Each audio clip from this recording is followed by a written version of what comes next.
我每次洗脸都会盯着水中的倒影3分钟，因为我发现水中我的倒影居然每天都会变得更加苍老。起初我以为是奴仆的生活太过劳累，直到这一天。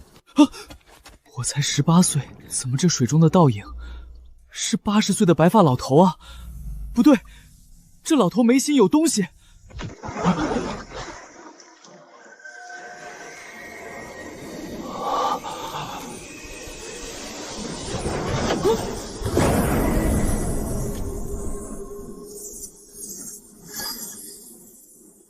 这是大器晚成命格，意思是无论我做什么事都必有所成吗？不过这个必成实在太过玄乎，要是等我7老80了再大器晚成，岂不是一点用也没有？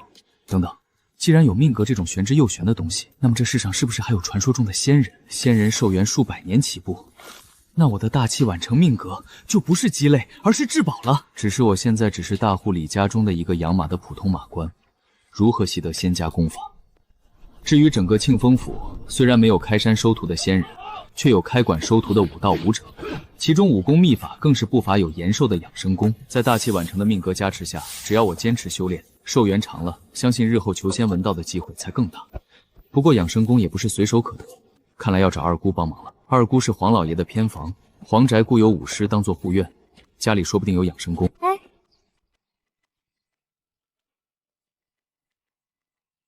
喂，过来一下。今儿个大少爷从府城游学回来了，大奶奶高兴，让我买了肉炖菜吃。魏哥，你尝一下，看看咸淡。你待会儿帮我给大奶奶告个洽，我有事出去一趟。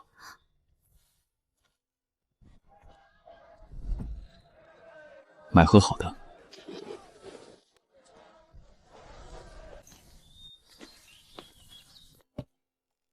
魏图，你怎么来找二姑了？可是家里出了事情。家里并未出事，这次来找二姑，是我有事求一下二姑。这是侄儿买的胭脂，还请二姑收下。侄儿这次前来，是打算拜托二姑从黄宅护燕手上学几手武功，好养健身体。习练武功，自古穷文富武，你年岁已大，练武不会有出路的。练一手养生功，强身健体也是好的。既然你坚持，那我对阮武师打声招呼，让他教你几手。魏图，我倒是更希望你求我帮忙，是在黄宅讨个好差事。毕竟有娘家人，我这个外嫁女底气才硬。但可惜魏家扶不上墙。二奶奶让我教你一套养生功，我这里正好有年轻时得到的龟息养士功，你收好，记住里面的招式，7日后将其交给门子送还给我。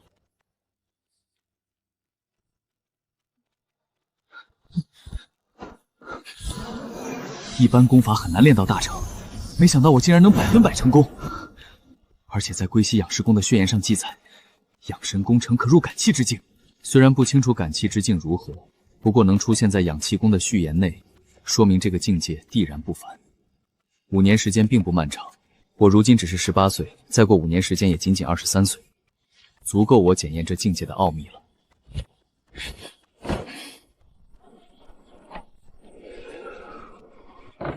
魏哥，好事啊！魏哥，大奶奶找你。我听说昨夜大奶奶和老爷谈起了你和杏花的事，怕是要宽允了。到时候你可得给我洗钱。大奶奶要同意我和杏花的婚事了，走。魏哥儿，你入李家已经有6年了，这6年李家应该待你不薄。庆安15年，庆丰府吃龙翻身，青木县卖儿卖女者不计其数。6年前，李家给了我一口吃的，让我活了下来。这份恩情我一直惦记着。杏花是我看着长大的，她父母早逝，我也算杏花的半个娘家人。我知道你俩早有心思，因此今天准了你和她的婚事。还有，收拾一间屋子，当做魏图和杏花的婚房。多谢大娘奶。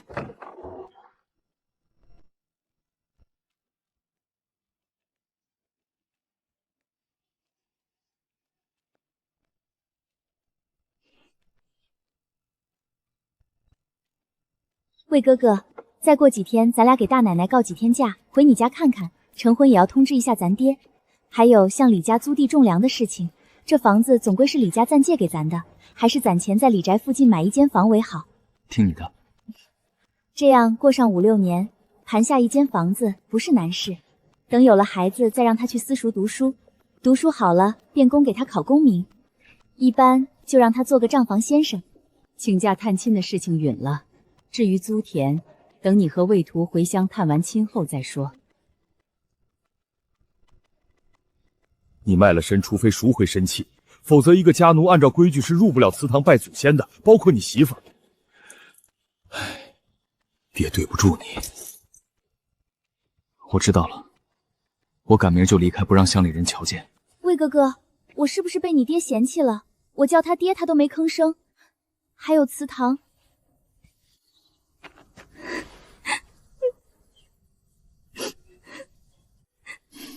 会有那一天的。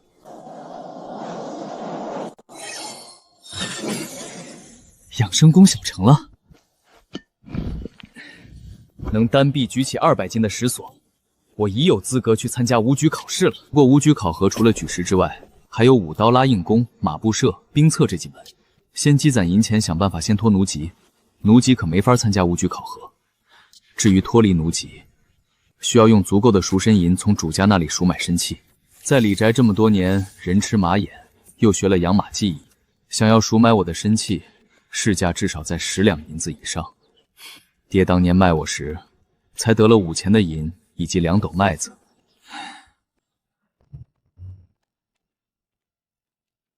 杏花，你手头的钱还有多少？我打算脱籍去考武举，手上的钱还差不少。魏哥，你受了什么刺激？离开李宅，你还能去哪里讨这么好的活计？今年签后，我再去试探一下大奶奶的口风，说不定今年就能租田。等租了田，日子就会好起来的，也能搬出这堂屋。魏哥，你怎么一点也不安分？武举那是下人能考的吗？你要干嘛？来，你就知道了。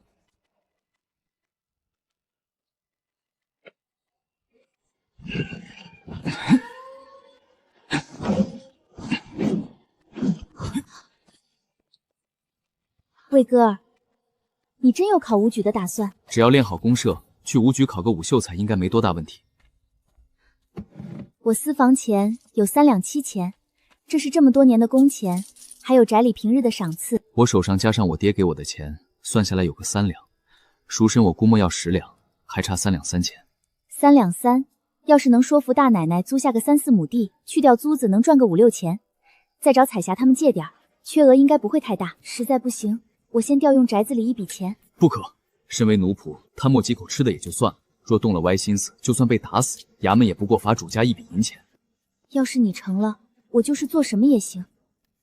你把你男人当成什么了？租田的事情我允了。多谢大奶奶。等粮食打完后，我赎身的钱也终于要攒够了。魏图，你身材魁梧，力气也大，要不待在我儿子星夜那边当个小厮，好保护他。马上同县，我突然调过去，要是坏了大少爷的读书心情就不好。马上秋收正忙的时候，这黎耀祖怎么突然想要支开我了？不行，得找个人问问。彩霞姐，我有件事想问。最近李家主有意支开我想问一下。照我看，可能是老爷打起了杏花姐的主意。最近大奶奶不太高兴，前些夜里我就听老爷和大奶奶在吵，说老爷和那些佃户的婆姨有染。老爷支开你，杏花岂不就任凭他拿捏了？好阴险的心思！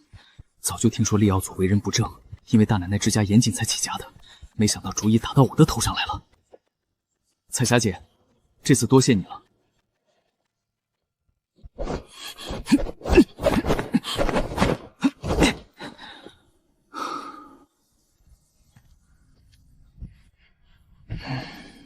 以我现在的武力，博取武举功名，即便不是板上钉钉，也是相差不远。直接找李同事言说赎身，以他的聪明，应该不会拦我。倘若不成，我准备跟李家提及赎身的事情了。你明天去县城买菜时，晚一点回李宅。要是有变，尽快出县城，躲在城外。走的时候别落下我。魏哥儿，你找我有什么要紧事？大奶奶，我这次来内宅是想赎我的身契，我打算参加明年的武举考试。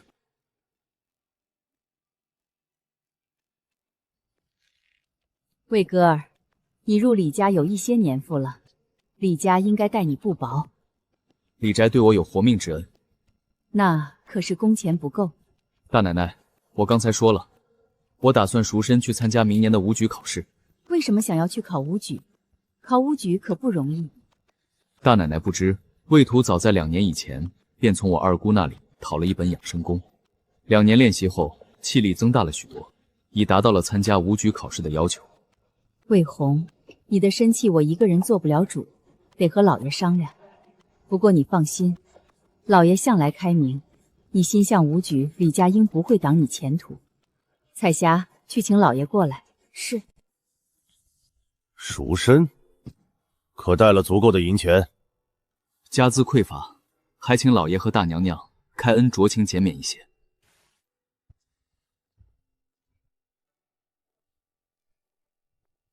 魏图啊，这些年你吃在李家，用在李家，李家还教你了养马技艺，给你工钱，所以赎身银算后大概11两5钱，你是否能接受？还请大娘娘宽恩减免一些，日后魏图定有所报。魏哥也是在李家长大的，也要顾及一些情分，8两8如何？算是讨一个彩头。多谢老爷。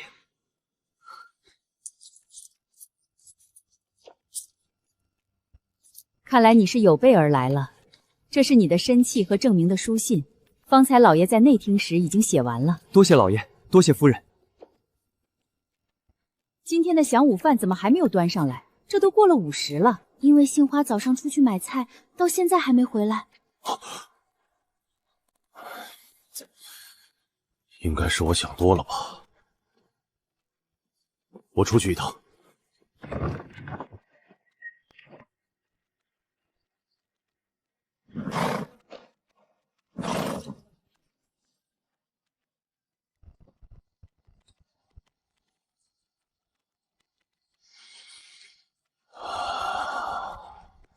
是我想多了，魏哥是个好后生。取纸笔来。老爷，取纸笔是要写什么东西？我在三元乡有一个经年的好友，是武举出身。魏哥既然要考武举，那么咱们好事做到底，帮他一下。老爷，你可是得了什么异症？先前魏图的赎银还是我向你讨了个人情，怎么这会儿你要主动帮魏图了？笔墨伺候，妇人短见。若所见为真，这信就是结一个善缘；若所见为假，其心思深沉的话，也能解一恶难。魏哥，这是老爷给的。三元乡善济善举人让我去那儿做长工，顺便跟善举人学些拳脚功夫，好应对明年的武举考试。黎耀祖改姓了。三元乡距离县城不远，而且现在我已经赎身，黎耀祖不会故意在这件事上坑我。这件事10有8九是真的。去三元乡善济家里当长工，不仅有钱，而且还能顺便向这个武举前辈请教一些应试心得，可以一试。菩萨保佑！我这就给魏哥哥你收拾衣裳和饭食。你明天去县衙办完事后，早点出发去三元乡。再过小半个月就到麦收了，没有我在县城，你一个人，你咋拎不清这其中的轻重缓急？3亩的粮就算荒在地里，也比不上你的前程重要。就算我割不成麦，也能去请其他佃户割麦，就是多花一点钱。谢谢。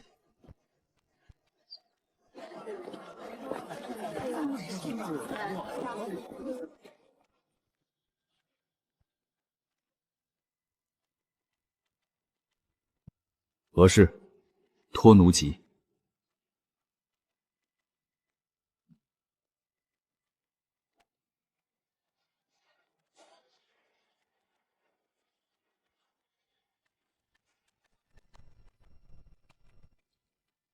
黎耀祖，见了怪了。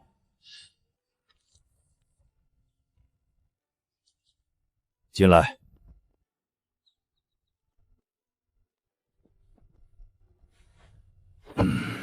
你这个长工我收了，至于教导拳脚武艺，那得看我心情。还有参加武举取得功名后，你得给我每年孝敬时节送礼，你可行？要是成了单老爷，就是我的恩师。徒弟孝敬师傅本就是阴领之礼。挺好，挺好。屋外有练利器的石锁，还有硬功，你都试试。学武也要先看你到底是不是个成才的料子。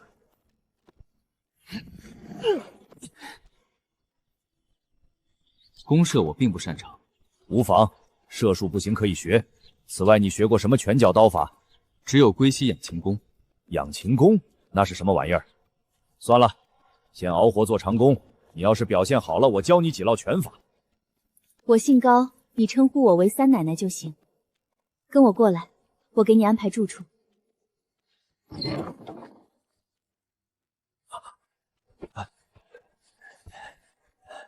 三奶奶，邓安，你来单家熬活早，照顾点魏图。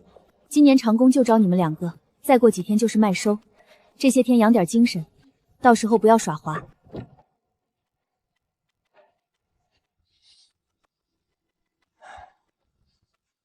单无局以老取小，单高氏遭人惦记也正常。不过这人压抑坏了，心地不纯，得防着。兄弟，你哪儿的人啊？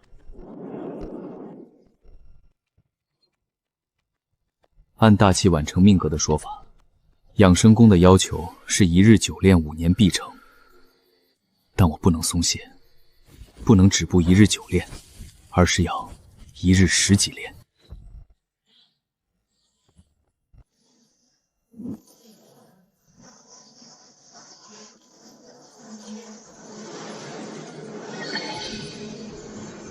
养剑功大成了，进度竟从昨日的63飙升到了现在的81，看来是我练习庄功没有一天懈怠，而且不止1日久练，厚积薄发远超过大器晚成命格的要求，看来不到5年就有望进入感气境了。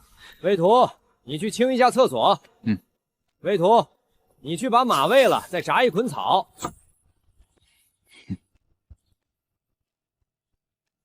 邓安，你最近有些偷懒耍滑了。魏哥啊，是我错了，不该记恨你。先前我看你干活勤快，还以为你是想把我挤走，结果几天下来发现你是真勤快，我这给你赔个不是了。待我骑马溜完一圈后，教你射术。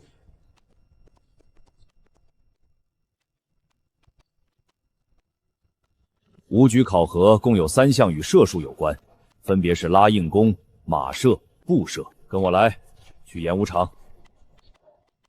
只要你能拉动这50硬弓，参加武举，在拉硬弓这一项，你至少能博个加等。此外，拉弓需要弓步桩，我给你演练几遍，你记住了。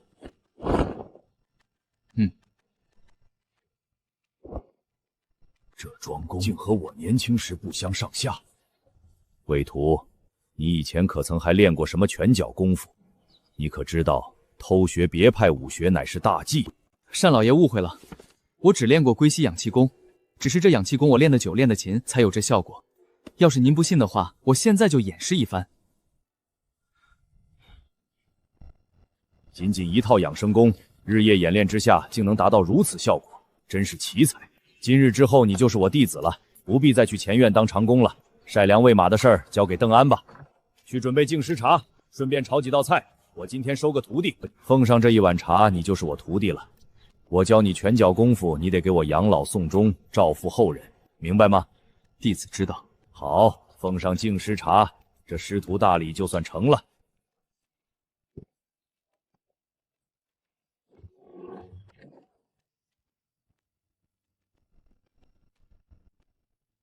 我年轻时曾拜在了金刀侠史明的门下，在他门下学武。金刀侠是我的师傅，也是你的师祖。少爷，我成少爷了，不能松懈。我之所以被尊敬，是因为我成了单武举的弟子。这个身份有若无根茯苓，并不安稳。以后看的还是我自身的实力。不过这件喜事，还是要写信告诉杏花。庄弓、弓射、法术、兵策。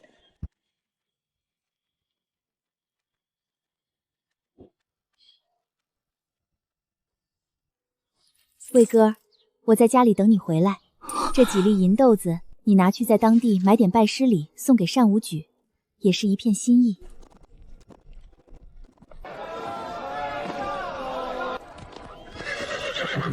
今天怎么出去买了这么多东西？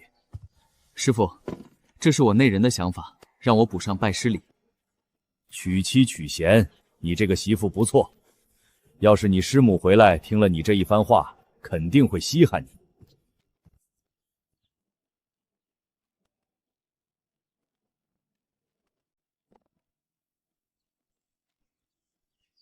这是虎鹤双形拳的全谱，也是我们这一脉的武功根基。我对你的要求不高，赶在1个月后练会虎形拳，届时我再传你一部分虎形拳相关的刀法。到了武刀考试，你练好了，少说也能博个道士乙等。谢师傅。师傅，可知道感气之境？武道修行有内外之分，即内家真功和外家功夫。其中内家真功的第1个小境界便是感气之境。不过我教你的外家功夫，只要练久了，亦有机会由外及内练出内力，进入感气之境。其中感气境后为真气、先天、宗师3大境界。真气境武器附着真气，飞花摘叶亦可伤人。先天境已经可以突破寿元活200寿了。当年你师祖金刀侠使命就是为了突破这个境界，远走庆丰府，结果不知所踪。先天境的武士就能如此，那么仙道呢？今日你就开始练虎鹤双形拳吧，有不懂的随时问我。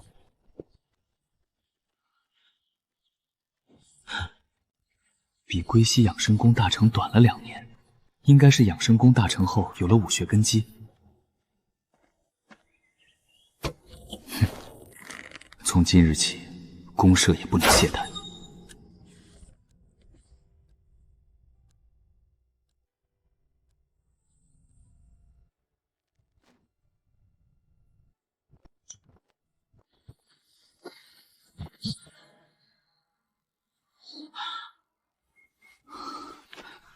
总感觉我的身体更适合修炼这门功法了。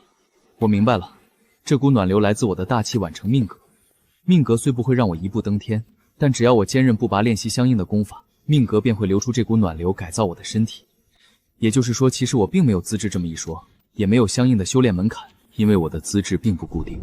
但只要有足够的寿命，命格便会将我改造为最适合这门功法的人。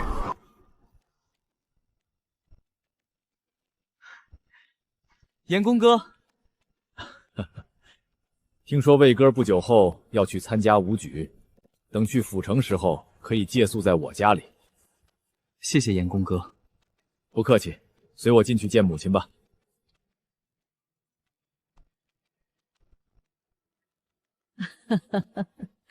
这孩子又提了礼，老是这么见外。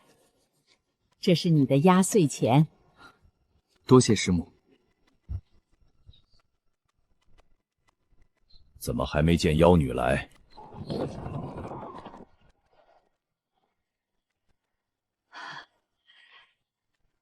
怎么今日起得这么晚？昨晚义武吵闹说是要骑马玩，我哄了半天才哄好，说那些马都是你的宝贝，碰不得。爹，你马厩的那几匹马你又不常骑，你最近身子又不大好，不如送给义武一匹。小妹，有些过分了。大哥，这会儿还没分家呢，你就嫌弃我这个妹子问爹要马了？这马是义武骑，又不是我骑。行了，义武年纪还小，骑不了马。厩里的那匹老马，你走的时候牵走吧。对了，爹，义武也快到练庄功的年纪了，我想让他爹也学一下咱家传的拳法。他爹言传身教，义武长大后肯定也能武举中举，取得功名。当然，要是魏哥哥答应今后教义武习武，这家传功夫要不要也没事。义武要是想学武，你年后离开的时候就把义武放我这儿，我亲自教导。魏图还要忙武举的事，抽不开时间。爹，至于拳谱的事，日后不要提了。除非义武能扎好5个庄功，或者跟我学武，我亲自教，否则这事儿免谈。家门不幸。武举考试有马社，没有一匹惯用的马，怎么能取得好成绩？我知道你不想贪我单家的财，这青锃马我借给你，等你考完了再还回来。不过到那时你有了功名，兴许就能买下这匹马了。等你攻城回来，师傅给你设宴摆酒，你我师徒大碗喝酒，大碗吃肉。是师傅。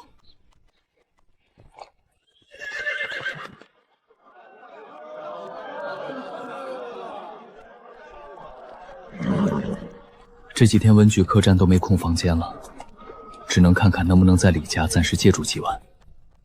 也正好看看杏花。请问这李家是有何喜事啊？李耀祖的儿子李兴业榜上有名，是县市的第7名。按照这个势头下去，李兴业极有可能于金秋拿到一个秀才功名。这些人都是来道喜的。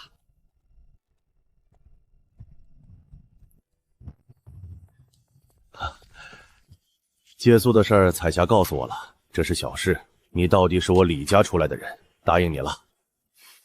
多谢李老爷。进内宅用餐吧。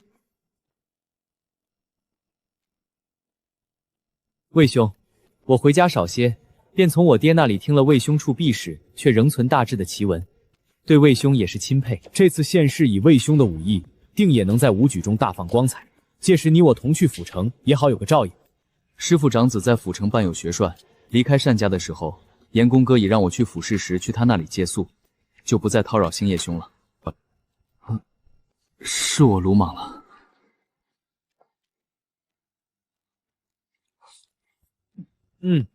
饱了，那魏图就先告辞了。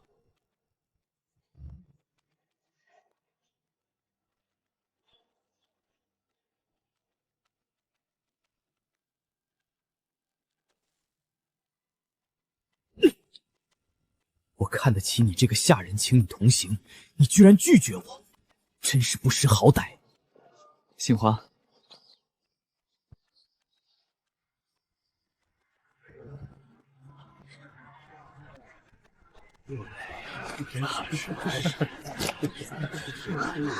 他也来了。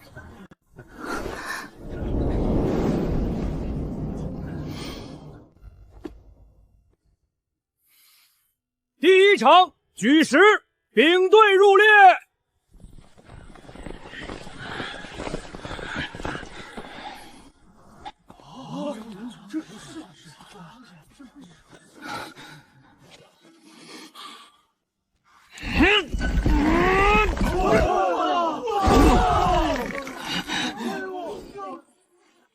能在举石这一项考核中举起500斤石锁的人，整个青山县100年内只出了3次，前3次无一例外都取得县武举的榜首，而此人是第4次。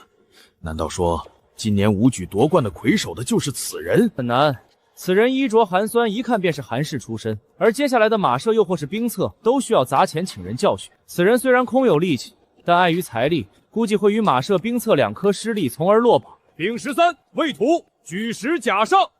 我这侄儿才20几岁就有了500斤的实力，若聘以名师教授马射兵策，然后在下一次考试中补齐短板，岂不是说我娘家人就要出个武举人了？今天得见个面了。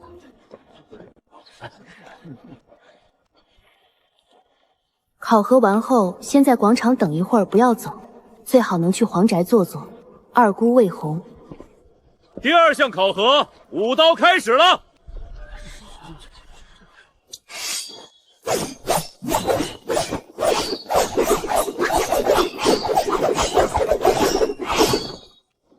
丙13魏图，5刀以上。虎鹤双形拳我大抵只学了2个月，能在2个月内拿到以上的成绩，已经超出预料了。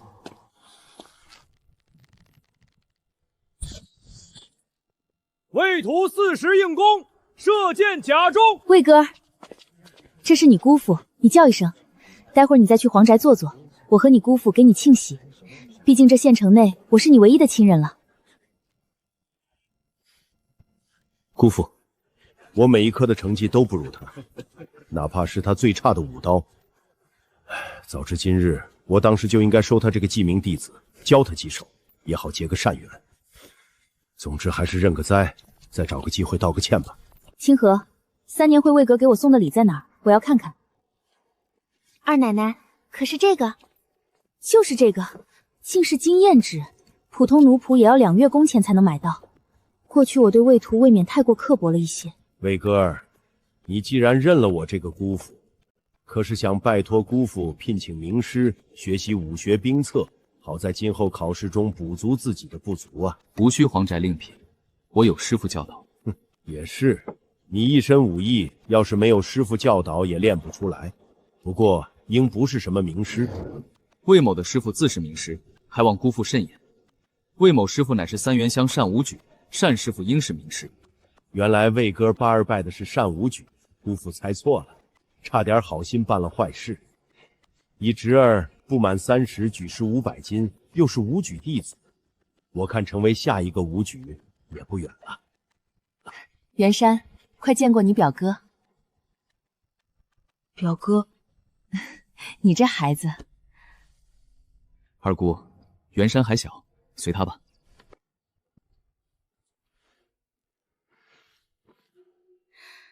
二姑手里还有一些私房钱，暂时借给你用作杏花的赎身钱，或者二姑亲自去一趟，总不好让杏花一直在李宅当丫鬟。至于住处，皇宅的客房还有很多，我做主给你们小两口挑上一间。此事就不劳费二姑操心了。倘若侄儿想要借钱赎回杏花的身契，在单家的时候，侄儿便会向单师傅开这个口了。是二姑匆忙了，也是，这事情还是你亲自来做的好。今日多有叨扰，姑父、二姑，侄儿先告退了。我给你准备了马车，就在门外，你直接坐车回去就好了。谢谢姑父。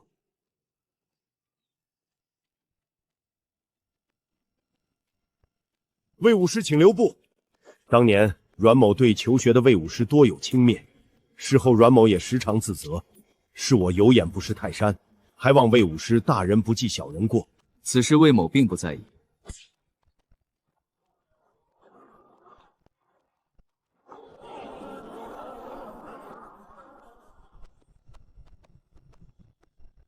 是皇宅的马车。哈哈，魏哥儿，日后你就在内宅用餐好了。多谢李家主。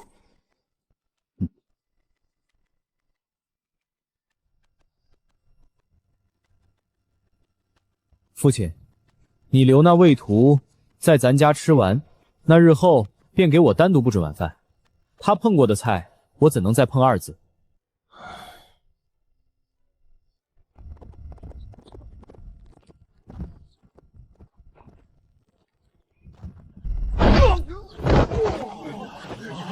防守！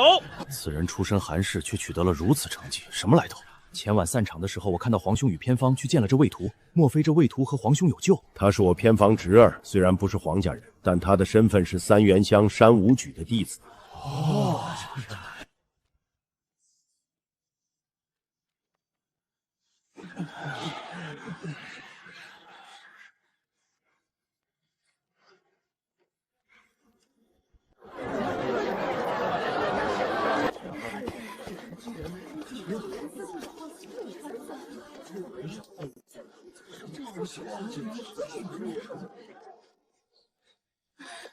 魏哥，你是现世的五魁首。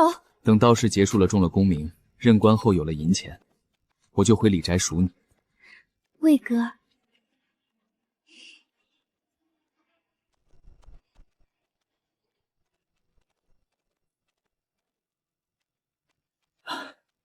，2月前离开三元乡时，魏哥还声名未显，但2月后就已是青山县的五魁首了，佩服佩服。4月份的府试不久后开始，我这次又要麻烦在严公哥家里借宿了。无妨无妨。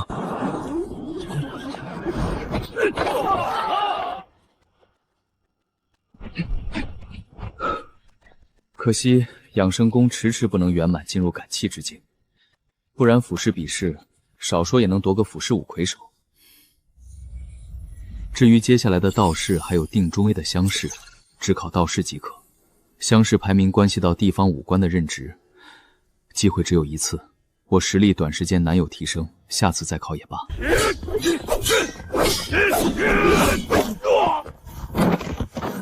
他的刀法比在县市府试时又有精进了，短短数月就有如此精进，难道之前藏拙了？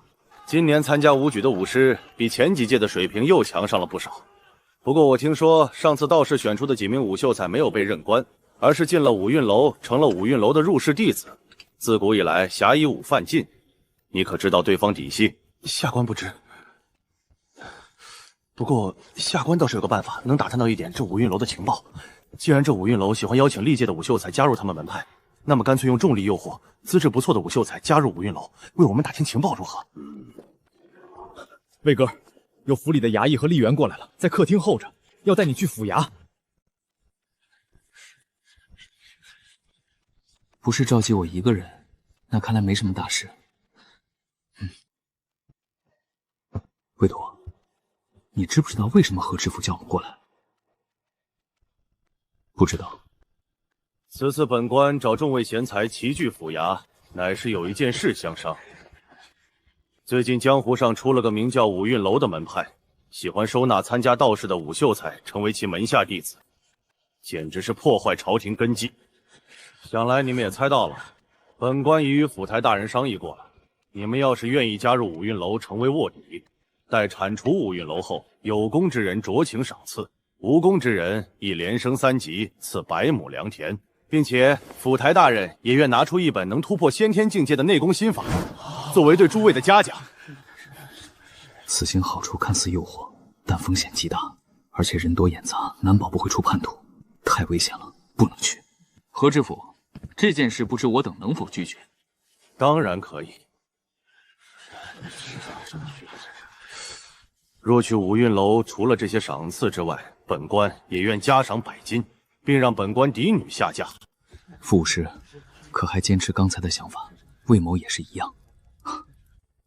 魏兄也是如此，甚好。而且魏兄不用太害怕拒绝此事会被那何知府日后打压。据我所知，何知府在庆丰府的任官就只剩1年了。此外，越多人拒绝，我们遇到的危险和压力也就越少。得再找几个人联合一同施压。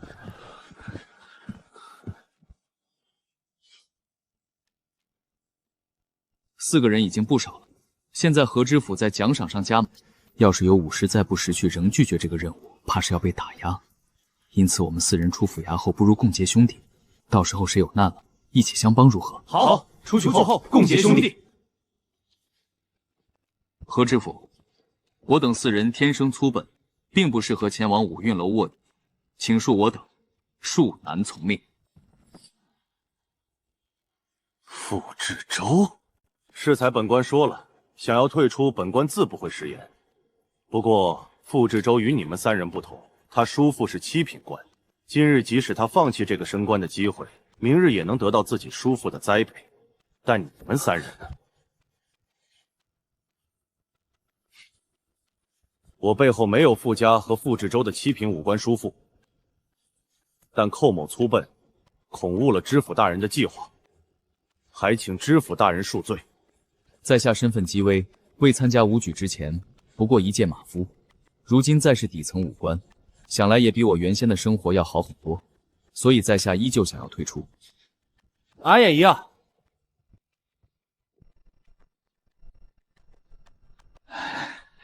这次好险，差点就被那何知府说动，不敢再提拒绝了。何知府打压咱们兄弟也顶多打压1年，等他这过江龙一走，兄弟我怎么也要拉上你们一把。至于明天道士的放榜，那可是山南道的轮才大典，一个知府还使不上什么劲儿，所以现在什么事儿也没有了，不如喝酒去，等着道士成绩公布。来，咱们干一杯。好，去准备香案和结拜的东西。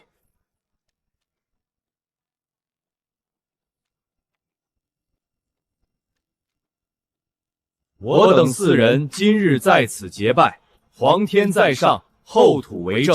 放榜了，荆轲武举道士放榜了！恭喜傅武师高中榜眼之位，为荆轲武举第2名，1等武秀才。恭喜4弟，得中道士榜眼1等武秀才。就是不知我等。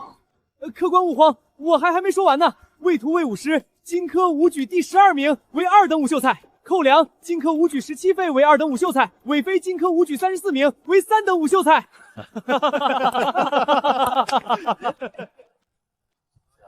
几位兄弟，我们日后再见。3弟，咱俩同乡，一起回去吧。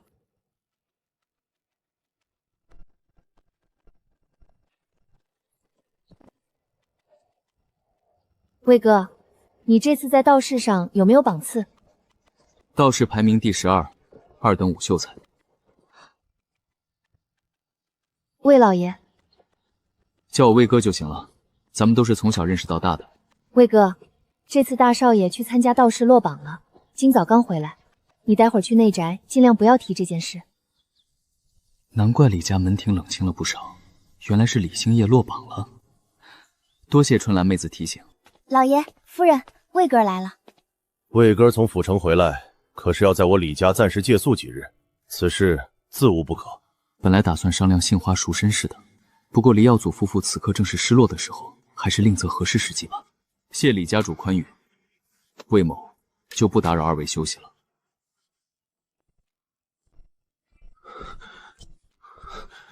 混账！你这是什么样子？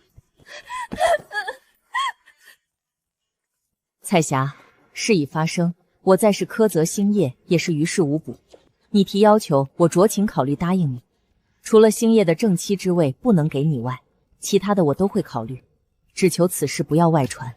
一个丫鬟罢了，我正好没娶妻，收入房中也不算什么。婢子请大奶奶宽恩，赐婢子自由身，并赠金回乡，仅此而已。还望大娘娘宽允。既然你心意已决，那我就允了你这件事。你在这儿稍等。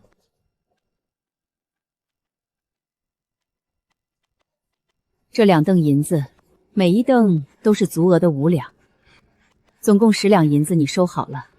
信封内是你的卖身契，以及老爷给你写的赎身书。大奶奶，我和杏花姐一直要好，杏花姐在宅子里对我多有帮助，这10两银子，我想赎杏花姐的身，不知大奶奶是否允许？赎买身契须得本人同意。出嫁从夫，这点魏某代杏花同意了。莫非李老爷觉得魏某不能代杏花做主意吗？当然可以。魏图，你当真要为这丫头和李家作对不成？别忘了当年庆丰府大旱是李家给了你活命之恩，又是李家舍了人情，才把你推荐到了单武举那里的。此般恩义，可不是让你今日用来顶撞我父母的。李家的恩，魏某从来没有忘过，有机会魏某会报答的。星夜落榜，最近郁气冲心，一些言语冒犯，还望魏哥哥勿怪。老爷，去取杏花的身契，今儿个宅里2人都赎身了，是件喜事，我也替他们高兴着呢。好，好，好。彩霞，彩霞，杏花赎身要不了10两，7两就够了。多谢大奶奶。借宿之事，我看今日也不适合，改日我再和杏花来李家看你。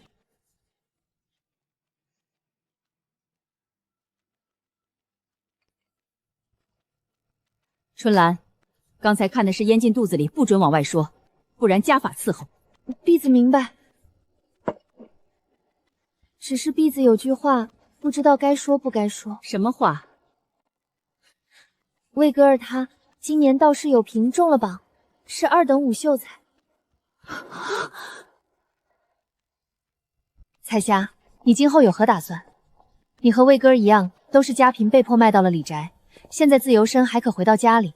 不过你爹膝下有子，又是家贫，你回到家里，不仅那3两银保不住，自己更有可能被再次卖为奴仆。杏花姐，我打算先跟着你。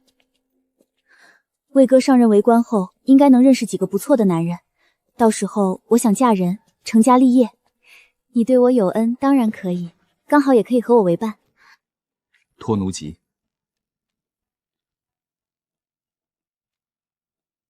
各位彩霞，请坐。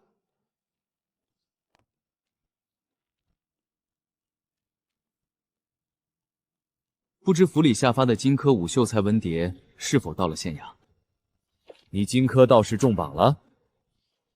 中了。魏兄，那你我以后就是同僚了，以后还请多多指教。我叫简良，家里世代都是蓄力，在护房工作。简兄，5秀才的文牒2日前府衙就下发了，我这就改你的民籍为5级。多谢简兄了。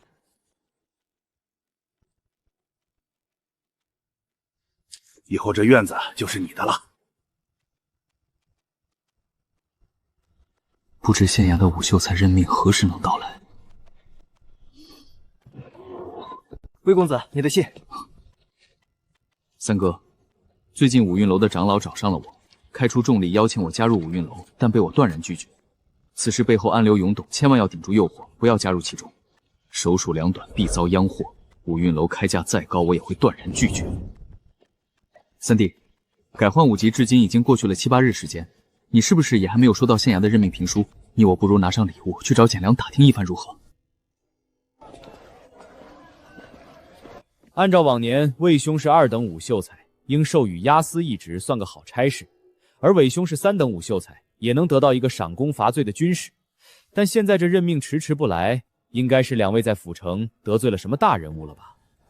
青山县的湘军都由徐县尉代管，那里正缺人，我可以给2位引荐。只不过这样虽能发下任命评书，但官职是否还是押使，又或是军使，就不好说了。那就拜托简兄弟了。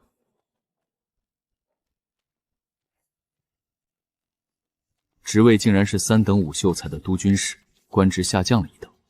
不过也无妨，一旦我养生功圆满，进入感气之境，再在下一届的乡试武举中榜成为武举人，庆丰府的官场就压不住我。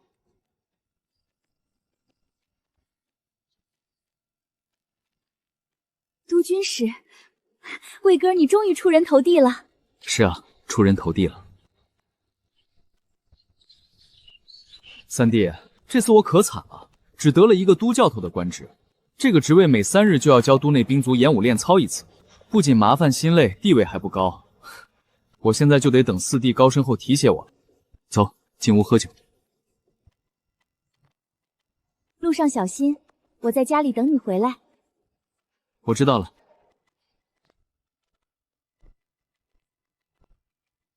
阁下就是魏武师。阁下是武运楼长老薛都。此次薛某来到青山县城，便是想要邀请魏武师加入我武运楼中。若魏武师同意，我武运楼愿全力培养魏武师。老夫敢打包票，魏武师将有望在50岁之前成为先天武师，寿200载。魏某已是朝廷命官，此事还请魏某拒绝。这可是先天武师，你确定拒绝？魏某并不热衷于武道，武道只是魏某追求名利的工具。魏武师若想通了，可执此令前往铜湖山，那里有我派的接引使者。轻功？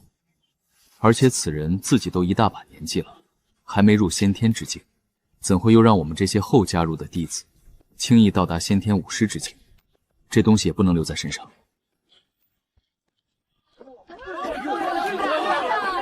傅志洲竟然在荆轲乡试中榜，位列第9，将被封为8品武官。就是不知四弟是否还能记得昔日名约，能拉我等一把。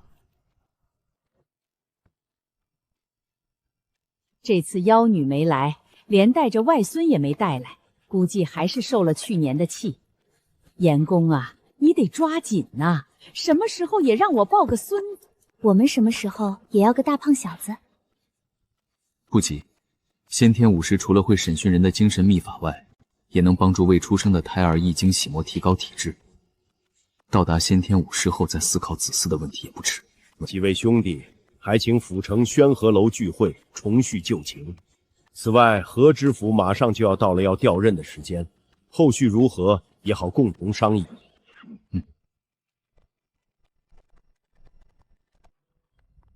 哈哈，二弟、三弟，大哥。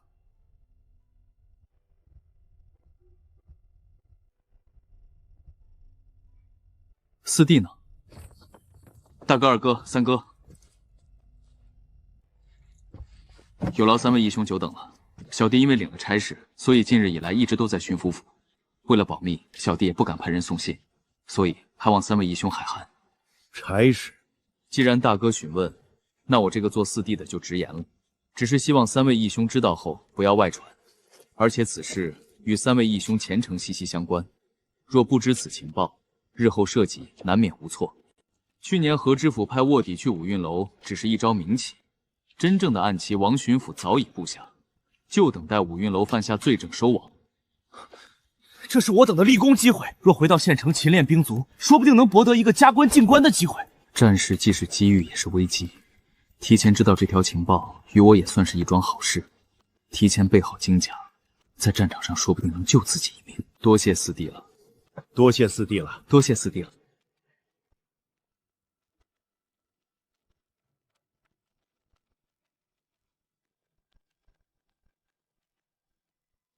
各位兄弟告辞。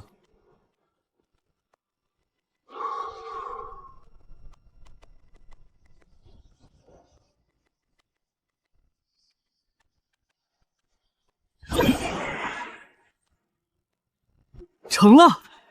这次不仅赶在了5年之前进入赶气之境，也赶在了官府攻打五运楼之前，成功将实力提升了一大截。而且养生功圆满诞生内气后，虎鹤双形拳直接从72变成了94，估计2年半也能大成。也该试试这内力了。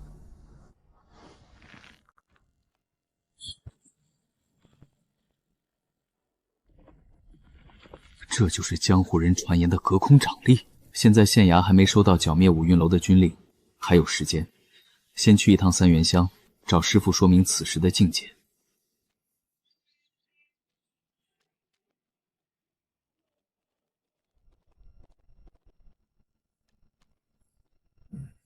魏哥儿，你这次来有什么事？弟子这次来，是因为弟子终于进入了那传说中的赶气之境。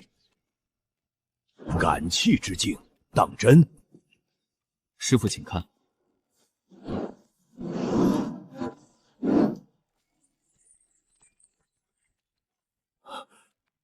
隔空拳力，这是隔空拳劲。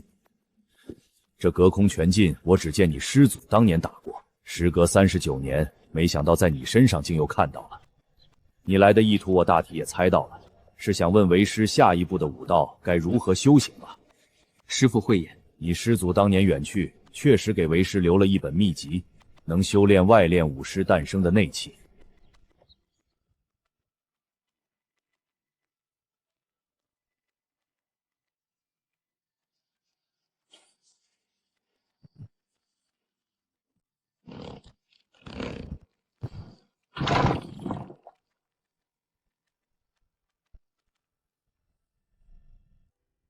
当年师父远去前已是心存了死志，因此才将这灵位留给了我，说是等我突破赶气之境后再打开，却不想我资质愚钝，到了晚年还未破境。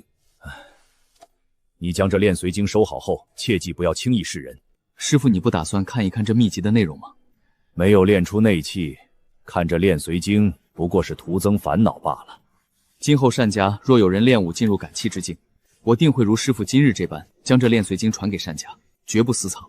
这点不必强求。当年金刀祖师传我这秘籍的时候，可是什么都没要求过。如今我又怎能苛求你？你有这份心就行。我听县衙的朋友说，你前些日子断了经甲，可是有大事发生。不过军中的事不好泄密，你不必对我言说。待会儿离开时，把宅里的那几张硬弓带上，为师的那柄金背砍山刀你也拿上。只有经甲没有相应的趁手武器可不行。多谢师傅了。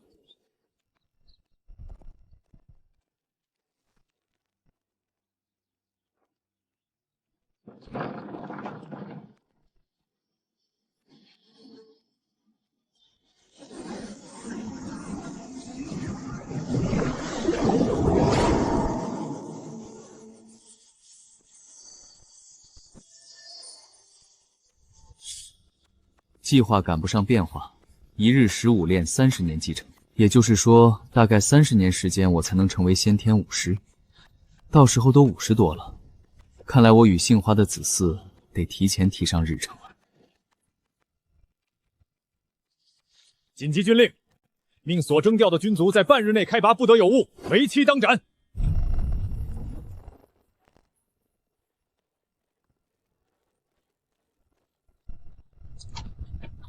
这些兵卒看似精锐，但毫无应战经验，恐怕临到了战场会吃大亏。五云楼那里也强不了咱们多少，他们只是武道门派，又不是战场敌军，和匪类无忌。再者，咱们对付的也只是一个分部，料想也没多少人手大敌。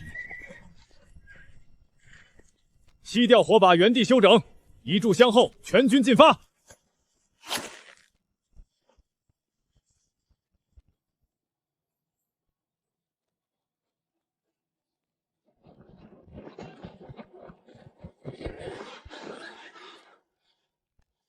有无神射手，射死哨楼上的那2个武师。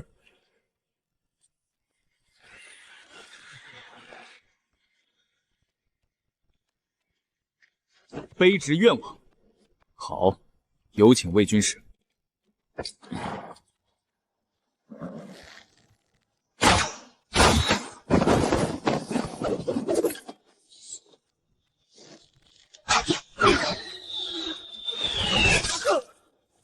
左右开弓，魏军使射意高圈。待这次攻下刘家堡后，我给魏军使记一大功。射杀守兵已经立功，还是低调点好。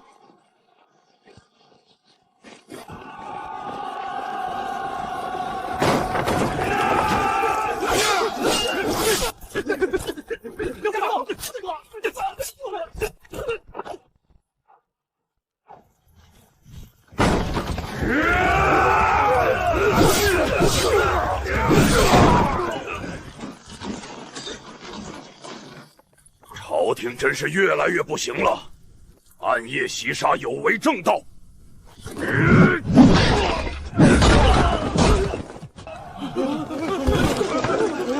重新结阵，谁敢逃走，立斩不赦！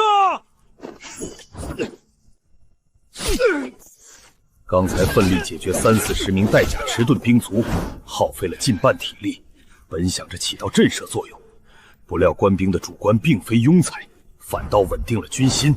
不杀领头的，我迟早会被他们耗死。魏军使，这会儿可养好了气力，待会儿找准时机放冷箭，将其一击毙命。我试试。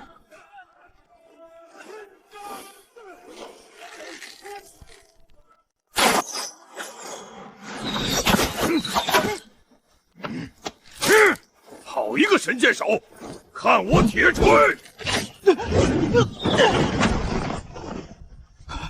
好险！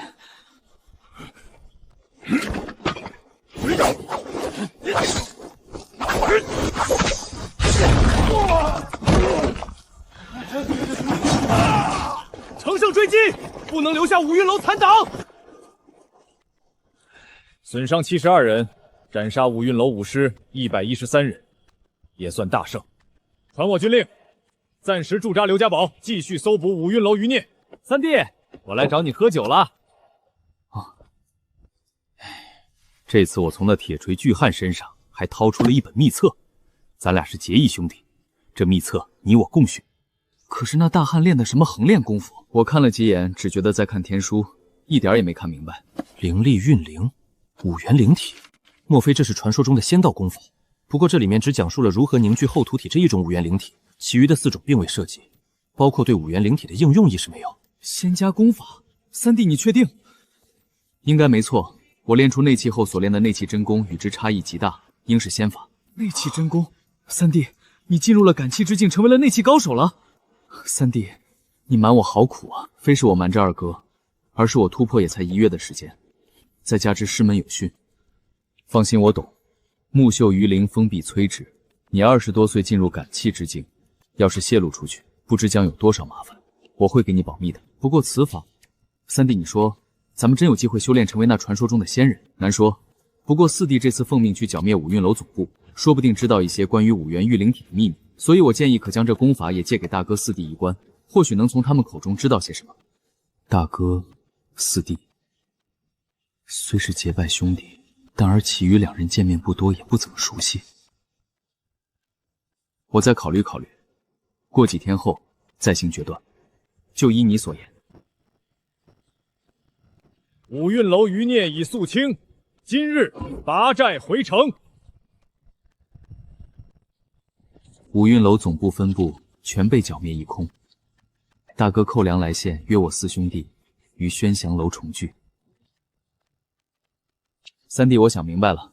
我回到家后的这半个月都在研究那仙家功法的奥妙，但查遍了典籍，还是一头雾水。因此，与其让这仙家功法烂到我这儿，还不如让出来，咱们4人共学。万一有人能成，那也是其福分。这次我约3位兄弟前来，除了多年未见，也是我4人当年盟约，在官场相互提携，互帮互助。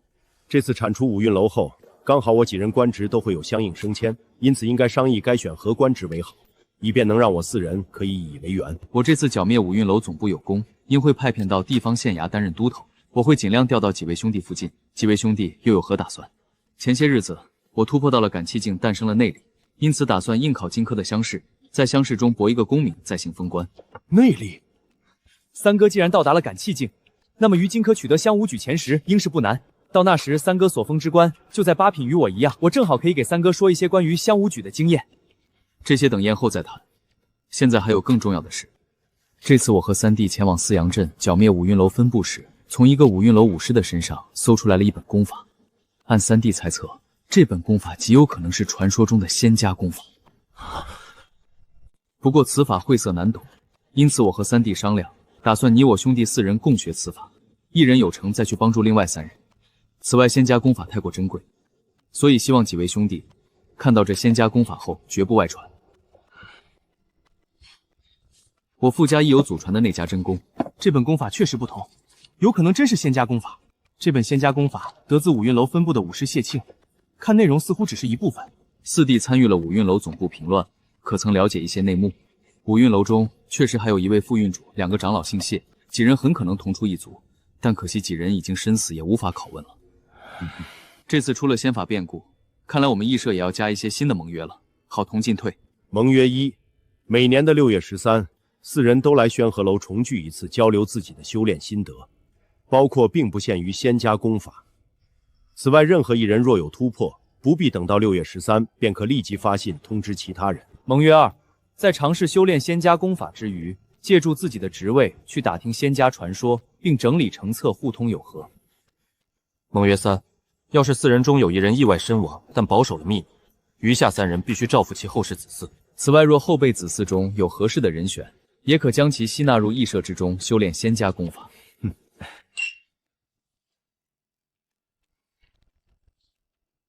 剿灭五运楼分部的5官奖赏总算下放了。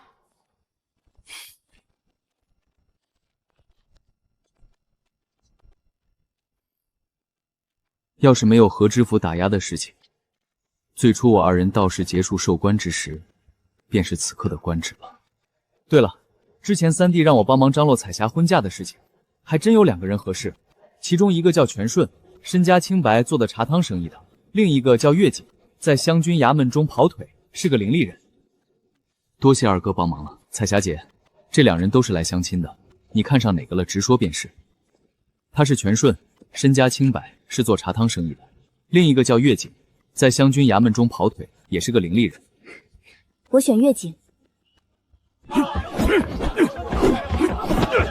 乡试五魁首可受封7品5官，虽然我有实力夺魁，不过为五魁首太过高调，还是得低调前10即可。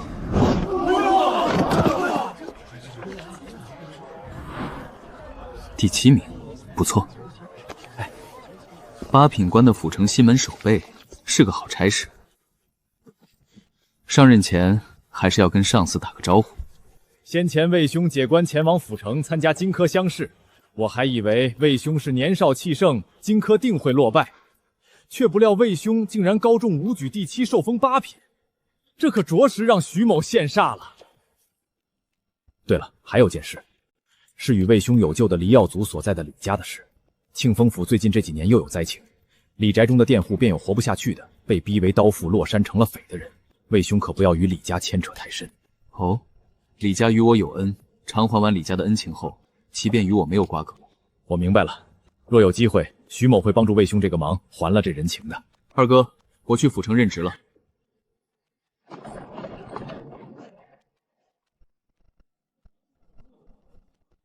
5年了，这仙法还是一无所获。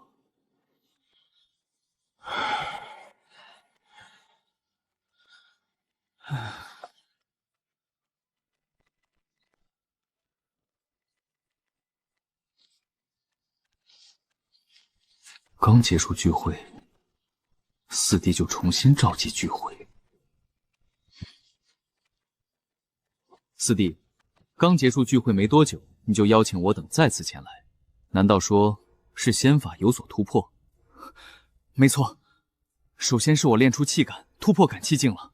其次，正与那仙法有关，因为我正是在修炼那仙家功法时，突然诞生气感，进入感气境，因此我猜测，那谢庆深藏仙家功法，并不是想将其修炼入门，而且想借助这本仙家功法，找到气感，进入感气之境。四弟，你真是带来了个好消息啊！5年了，练了5年，丝毫没有苗头。我都以为此生不会再有进步，但没想到这仙法竟还有这种奥秘。所以二位义兄切勿荒废了仙法的修炼。饶是不成仙人，但成先天武师后，亦有200收获。魏哥回来了。嫣儿，有没有想爹爹？辛苦你了。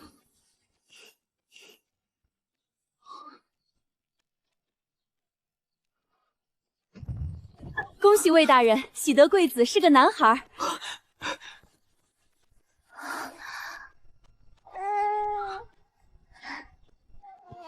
就给你取名魏修文吧，希望将来在文事上有所建树。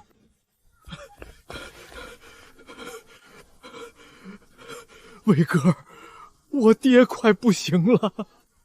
几日前我爹还能饮酒吃肉，1顿3碗饭，但昨日午时的时候，他突然嗓子哑了，面色也变得晦暗。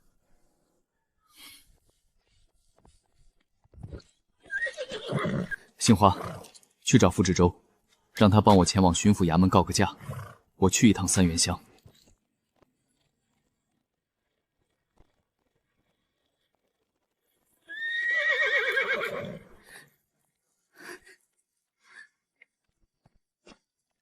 师傅呢？小姐回来了，带着她那武士丈夫堵住了起居室房门，将我赶了出去。随我过来。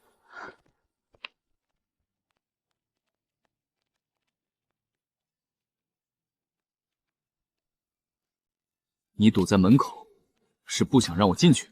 哼，就你一单家赘婿也想拦我？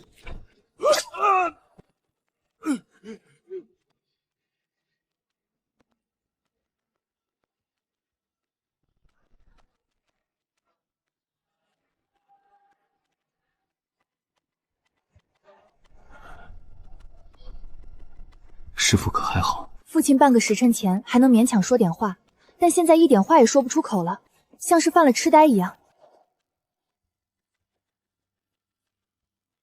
如严公哥所言，师傅虽至暮年，已非药石可医了。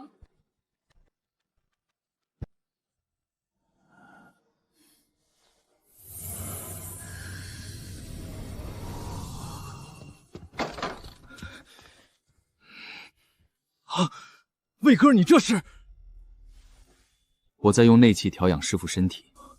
内气，难怪。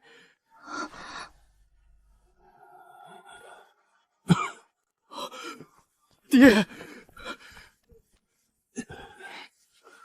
多谢魏小哥你了，幸得魏小哥相帮，我还有机会能说口话。爹，女儿错了。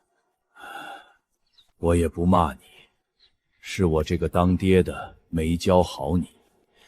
至于我死后这样安排，首先是魏图。当年我将青尘马金背刀还有3张宝弓给魏哥，名为戒石，则是送。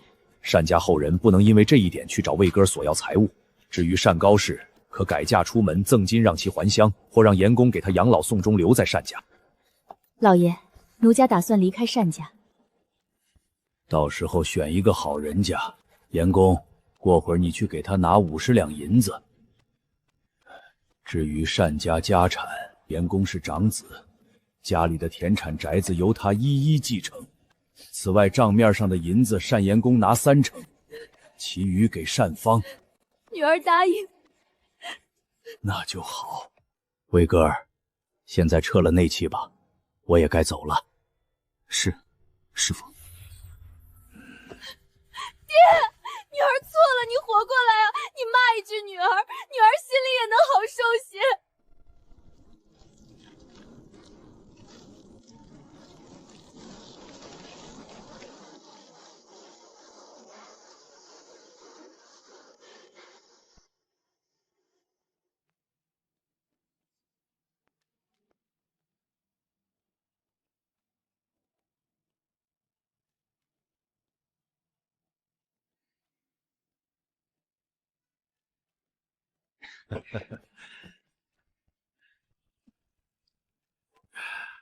各位兄弟，我也进入感气境界了。恭喜大哥！恭喜大哥！突破境界不易，你也莫要着急。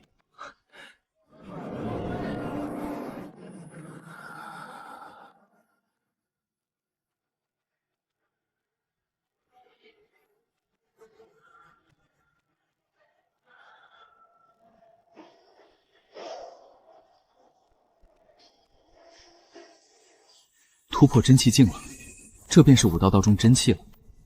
只不过按我所知，大多数武士的真气都是纯白之色，但此刻我的真气却是浅黄色，有些奇怪。莫非是那本五元运灵体潜移或化地改变了我的真气属性，如同其影响了傅志洲、寇良二人一样，让他们二人找到气感，进入感气境。至于这黄色沉气的诞生，仿佛让我的体质都得到淬炼增强了一些。不知道可不可以增强我外练功夫练随经的进度？试试。进度从41变成43，果然可以。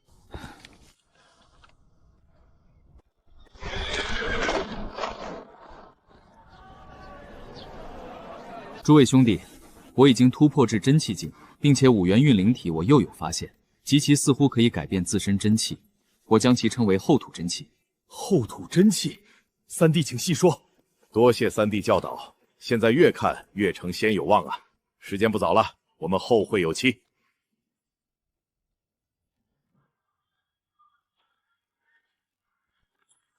二哥，暂且留步。三弟，如果三弟是来安慰我的，大可不必。10年了，四兄弟中只有我没有突破感气境，虽然可惜，但我也该认命。或许这仙路我走不了了。二哥，如果你真想放弃，听了我说的话后再放弃也不迟。过去你修炼仙法迟迟没有反馈，有没有可能不是人的问题，而是功法不适合？如若能找到合适的功法，兴许就能感气成功。差的不是人，而是功法。是急，有可能是后出体不适合我，所以我一直没找到气感。多谢三弟指点迷津，等回到青山县，我再找找其他功法，或许能有进展。尽人事，知天命，我能做的也只有给韦飞一个希望了。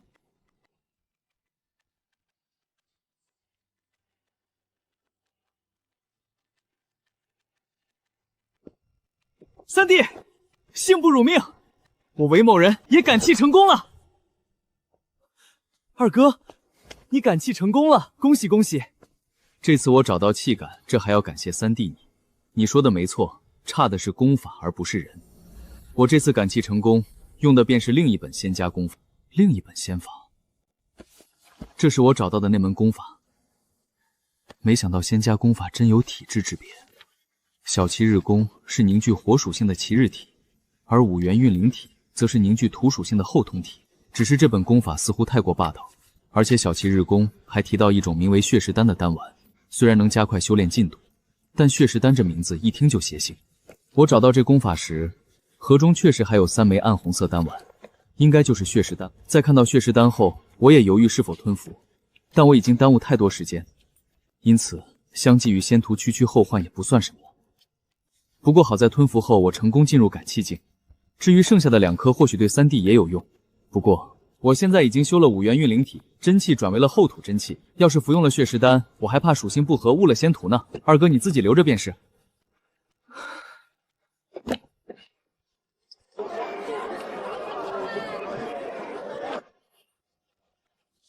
这就是我这次找到的仙法小十日功，功法我愿意共享出来。不过其中的血石丹关系我后续的境界突破，马虎不得，还望3位兄弟海涵莫要记恨。丹药事关个人仙途，我几人理解。当年我4人虽然结义共修仙家功法，并定下了3条盟约，但当时出涉修仙盟约未免粗陋了些，不如借此制定第4条，即日后若再遇到了如血石丹一样的宝物，发现的人可以独占，不必共享，除非另外3人许出足够的条件利益。接下来跟轮到我谈论这1年的心得了。在这大半年内，我已经将内气运养为了后土真气。照这个进度，说不定四弟比我更快到达先天境。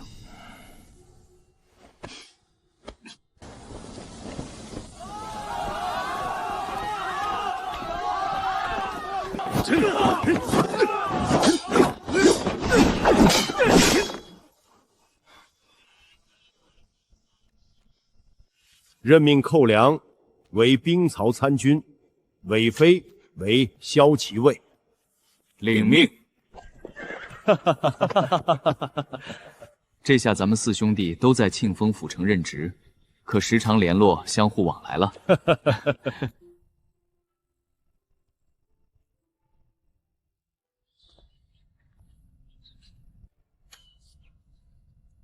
最近多方打探了不少有关仙家的秘闻，倒是真有个地方有点可疑，得去打探一番。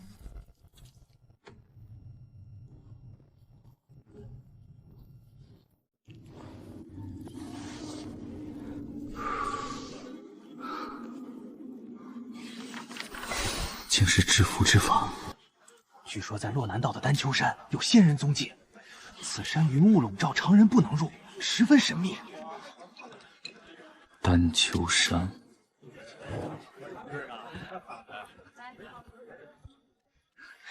四弟可要去那丹丘山？此行切勿操之过急。仙家踪迹若确定为真，我等求仙，仙人难道真会垂怜于我等，赐我等仙法？三哥是说其中会有危险？这我知道，只是眼睁睁看着仙家福地就在面前而不去探查，未免有些不太甘心。而且我今年都37了。连仙人都没见过一面，白白在这儿浪费年华，属实不敢。这样吧，在5年内我有60%的把握突破先天境，7年内则有80%的把握。等我成就先天境后，你我再一探丹丘山，也免得危险，如何？我听三哥的，再等上5年。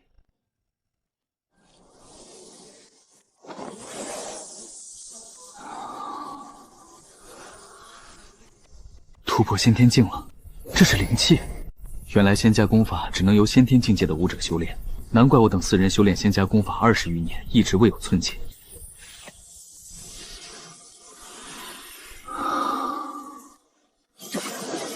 40年时间，仅比炼髓经多了10年。看来这个后土体圆满，在仙道中应不是什么厉害境界。有了先天真气，就可以牵引外界灵气入体。应该可以绘制符道初解上的仙家符箓了。丹丘山一行安危难料，得增加一些保命底牌。这本书上只有水行符、地刺符、静心符3种。水行符需要水属性灵力，地刺符土性，静心符任意属性灵力都可。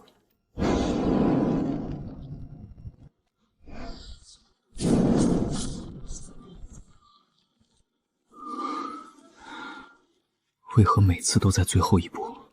半个月无一成功，符箓全都在化成的瞬间无风自燃。32的进度应足能使我画出1、2张符纸了。看来只能归于材料问题，应该是符纸承受不住灵力的压力，这才导致自燃。诸位兄弟，我已经突破到了先天境界了。四弟，前几月你武道真气都还在积蓄，尝试突破先天都还早，怎么突然？此次如此之快，是我找二哥讨要了一枚血石丹，借那枚血石丹我才突破了。此外，借血石丹的时候，我答应过二哥，待突破先天境后，若有机会也会全力助二哥突破先天境。这件事傅某须得告知几位义兄，不然日后因此生了结邪就不好。这话估计是对现在调队最大、最无贡献大哥寇良说。4人中，韦飞贡献了2部仙家功法，我武道境界最高，时常分享修炼心得。傅志洲则是背景和资质最好，给我几人提供人脉帮助。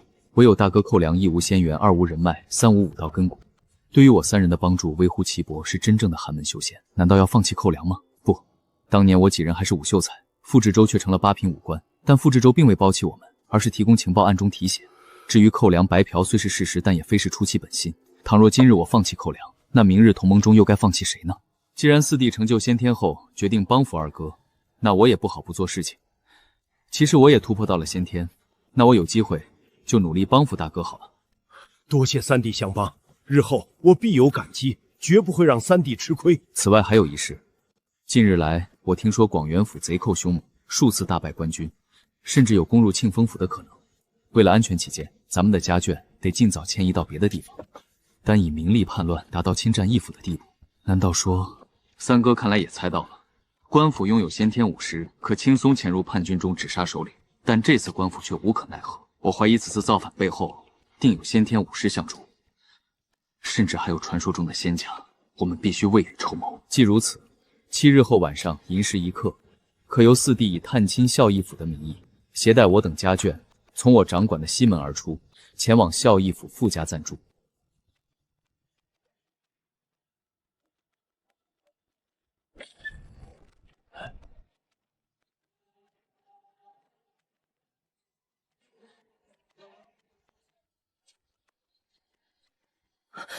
大奶奶，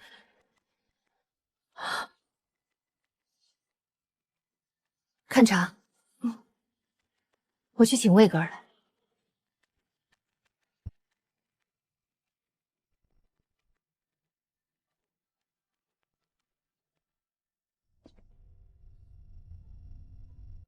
大奶奶来我府上拜访，不知是为了何事？这次还是星夜那档子事儿。星夜2个月前离家出走，投了12反王的明州王在其麾下当了幕僚。这件事被官府知道了，当即将我李家一氏3口下了大狱。若非县衙中有魏首富的故救，我也难以逃出来到魏首富的面前。宋客，老夫前来求魏首富，不求魏首搭救老夫一家，只求魏首富能施以援手，救下老放的一个孙儿便是。那孙儿是老二家的，与星夜那个孽畜没有关系。一个孙儿，李同是能从县牢中逃出来，可以解释为我的故旧帮忙。但如果这是有人想陷害我的陷阱呢？一个孙儿以我的人脉能将其救出，但绝对会落下把柄在青山县官员手中，而这个把柄说大了就是谋反罪的把柄。倘若大奶奶是在20多年前求我，魏某虽既怕此中干系，但也会帮李家度过这一劫难。但前些年李兴业因为在酒楼里提了反诗，李家一家人锒铛入狱，那时我已经数次施以援手保了李家，情分是会耗尽的。老夫告退了。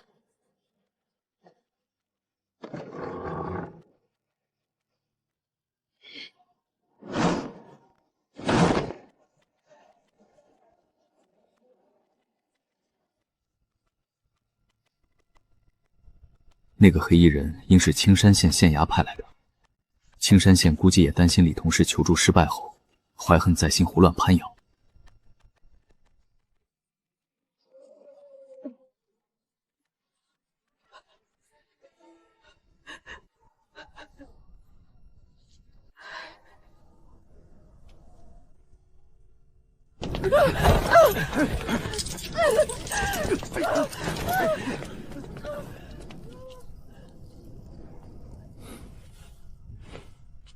李家一氏3口资助反贼，午后问斩。李家被灭了。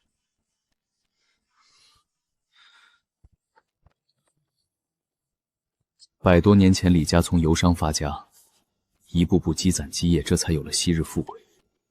但仅因为李兴业这一个不孝子孙的乱来，便使数代人的努力一朝丧尽，几近绝素。此事可当反例教育魏燕、魏修文。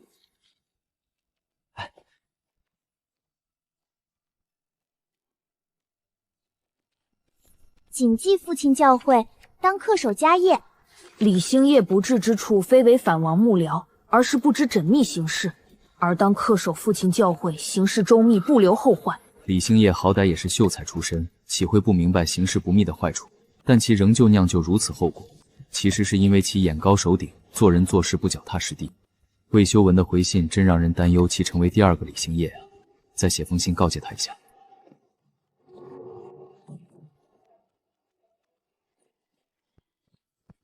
魏守备，巡抚有令，有反贼朝庆丰府而来，请速回军营待命。命魏图准备滚木落石，发动民夫死守西门，切勿放过一个反贼入城。死战！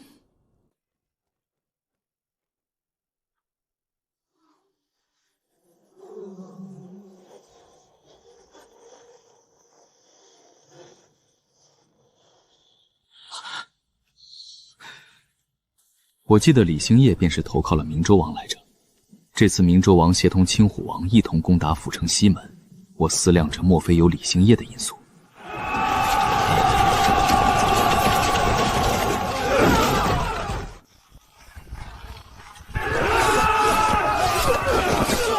仅是几次冲锋就差点夺了城头阵地。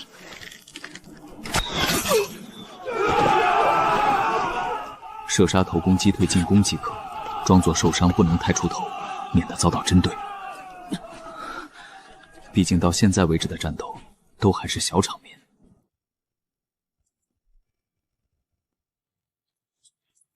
刘巡抚急令，命所有武官府衙集合。刘巡抚突然召集所有人，不知有何要事。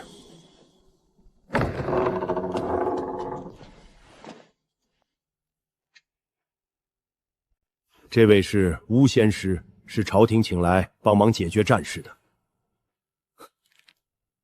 哼，广元府叛军有我在，3日之后就可解围。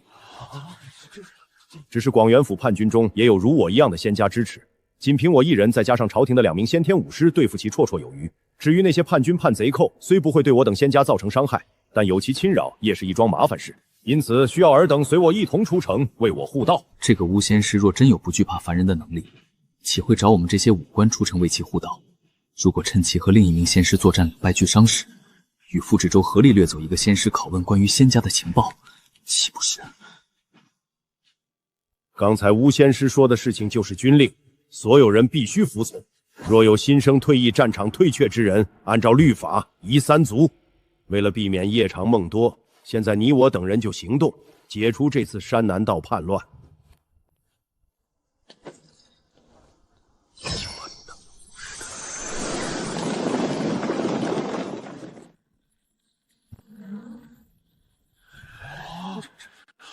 尔等可以上来了。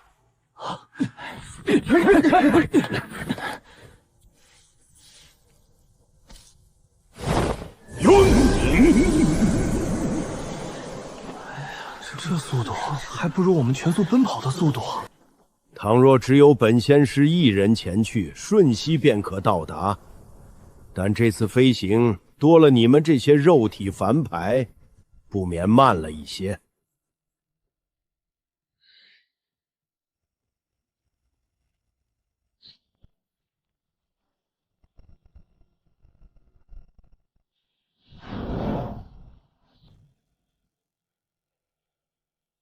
这里易守难攻，待会儿我引来敌军的仙师在这儿决战，你们就帮我在这处山谷谷口挡住那些兵马。这地方果然是一夫当关万夫莫开的关隘要地。不过问题是，万一巫仙师对战失败，他可以逃，我等武官就只能留在这里被反王叛军围而坚决了。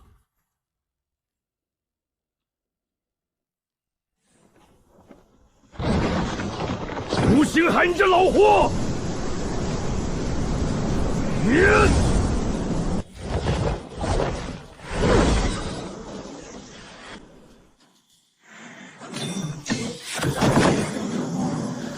孝尽灵阵，就凭此也想拿下我？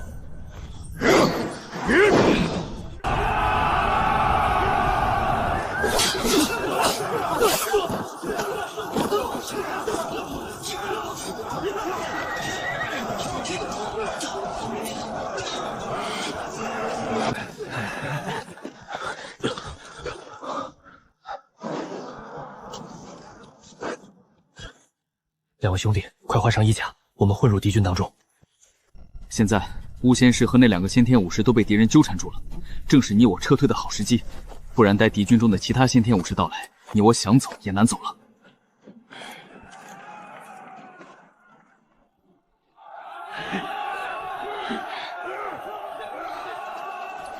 等下，站在笑山王身边的那人我认识，他就是五云楼的副楼主谢清的亲族谢远山。那2个仙师我们难以下手，但谢远山以你跟我2人的实力，能轻松擒拿于他。再逼问出其所知晓的仙家秘事，应不是难事。好，就按四弟说的办。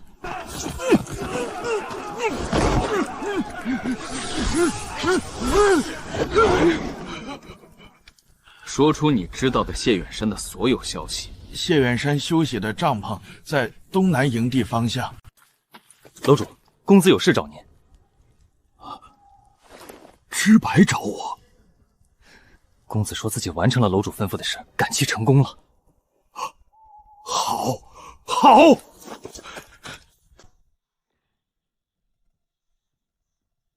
巫仙师和那位假性仙师斗法，胜败难以估料。你我现在已经叛逃而出，不论其斗法是胜是败，你我三人都不宜再出现在世人眼前。三哥，你拿个主意。咱们兵分两路，大哥和四弟带着谢远山前往孝义府，四弟负责看押谢远山，而大哥则快马加鞭赶往孝义府，将你我三人的家眷带出，寻一隐秘地暂时安置。等结束后，两位兄弟于孝义府的清凉驿等待消息，而我回府城带走二哥之后再追上你们。我在府城内另买了一处荒废的私宅，里面深挖了一个地窖，正好可用来躲避行踪。此行并不危险。10日后若在清凉驿没有见到三哥，我便入府城去寻三哥。倘若有什么闪失，三哥的家眷，小弟我必会细心照料。我也一样。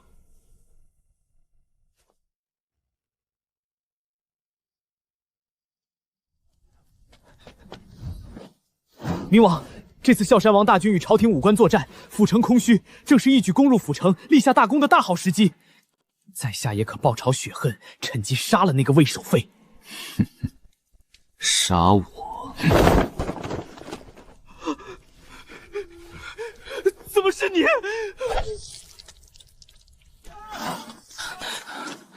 二哥，现在战况未明，我俩躲藏起来，静待脱身。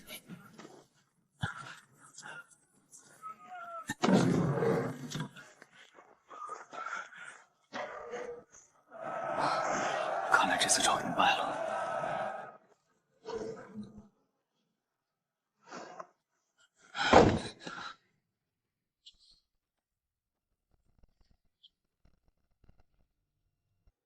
这次拷问谢远山后，总算得知了关于仙家的一些秘闻，总共有4个收获。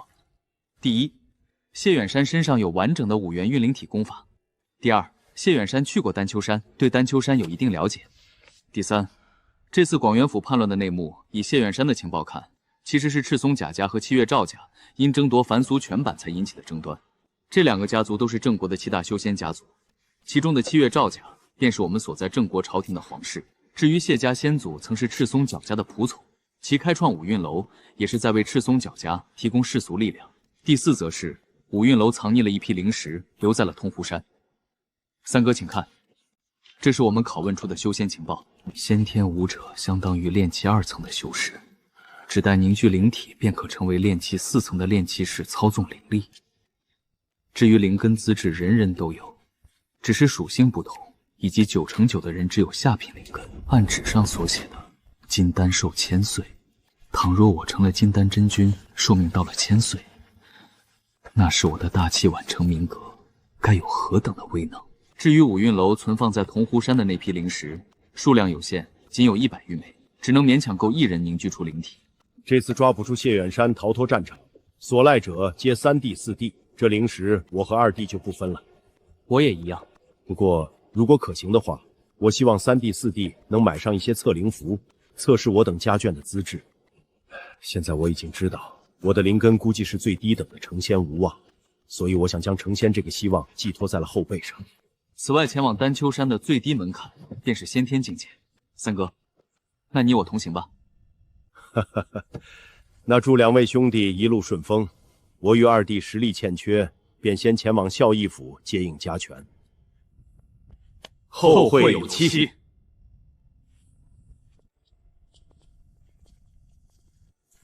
那日山谷大战，巫仙师被假性仙师斩去一臂，大败逃离。留在山谷内伫立的30多名武官，则被啸山王的大军围而歼之，尽皆惨死。唉，反贼气焰越来越嚣张了。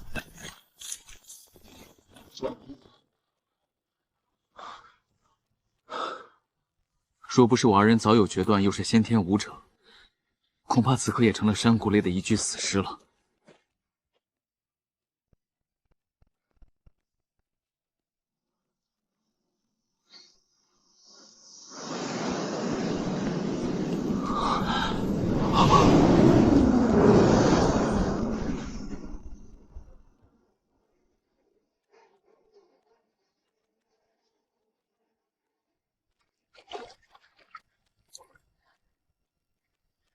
两位道友是新来的吗？看奴家这么久，可是看上奴家了？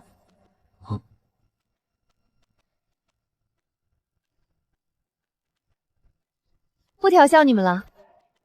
你们头一次来，要先去刘知事那里登记。等落席后有时间了，可以再来找我。愣着干什么？跟我来。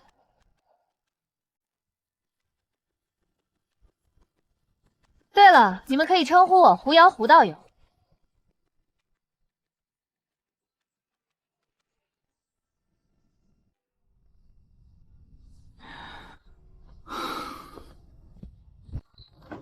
刘执事，人带到了。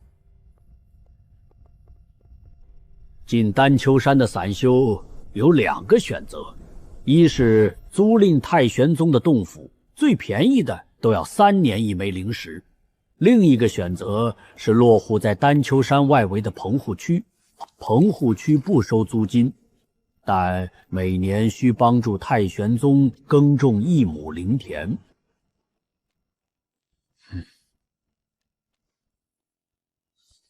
我2人选择棚户区。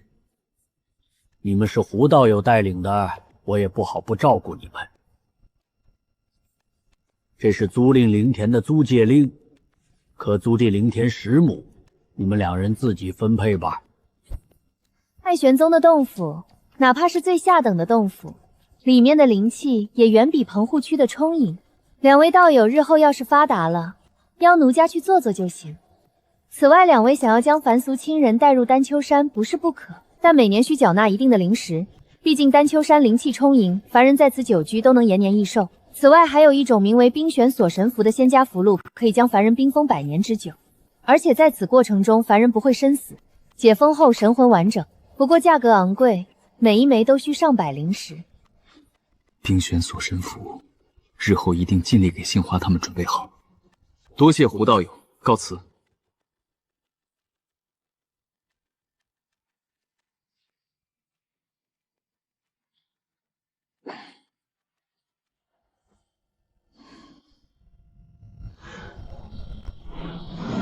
5元玉灵体后土体，1日8炼，40年继承。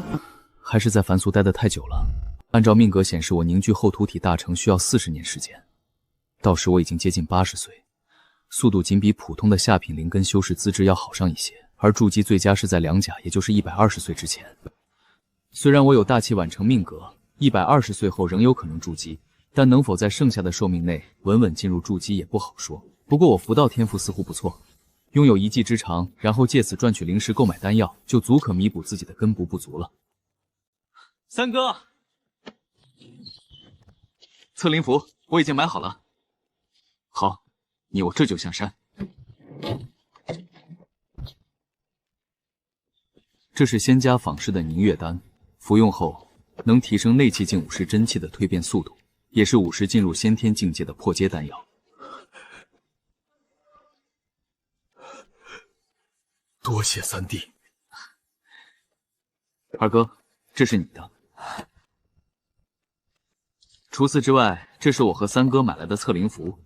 大哥、二哥，你们各取上几张给自己的家眷用。我没有家眷，我就不用了。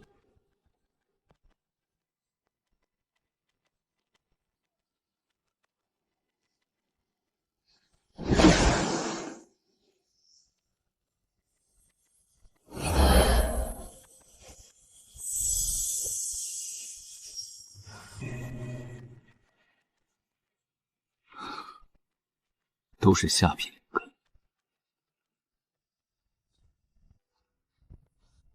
唉，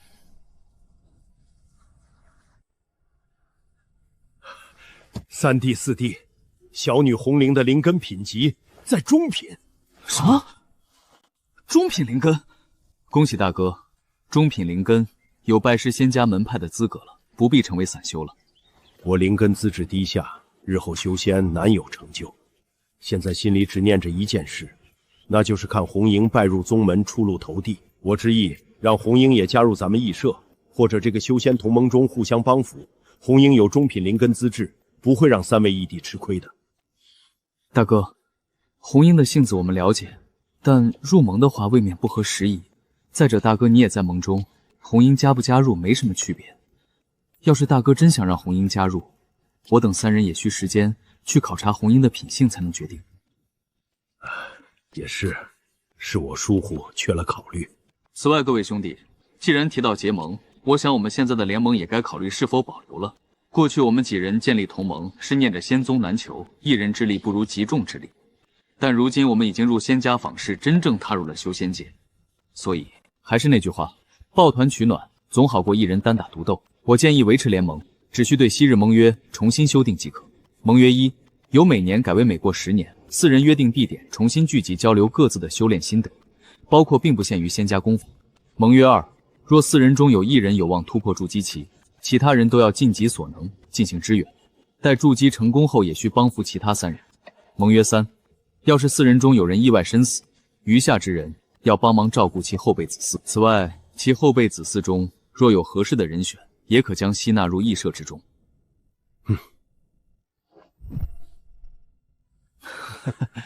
后会有期。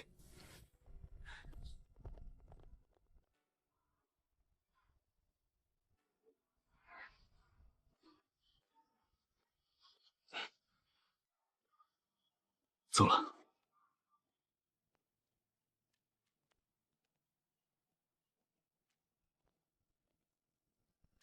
刘执事，我二人归还下山令牌来了。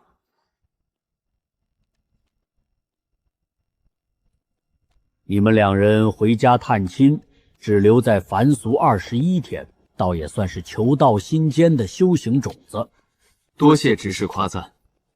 对了，来了丹丘山的修士下山名额有限，也不许在凡俗为非作歹了。因此，要是执法队1月之内没有找你们，就证明你们没有在凡俗惹下祸事。期间对你们2人的监视不要在意。给你捎带的胭脂水粉。多谢魏道友，再过2月就是棚屋区的小善集了，到时散修都会出摊贩卖自己的灵产，魏道友可以先准备准备。魏某想精修符术，不知小集市上是否有贩卖符纸、灵墨和符笔的修士？若有，还请胡道长帮魏某多多联系1、2。符术，这自无不可。不过事成后，今后魏道友要是学有所成，卖奴家的符箓须得9折。倘若胡道友给魏某进货来的符纸、灵墨、符笔等物，要价比坊市店铺低廉的多的话，当然可以。那就这么定了。魏道友修炼符术所用之物，奴家哪怕垫资，也给魏道友以6折的价格拿到。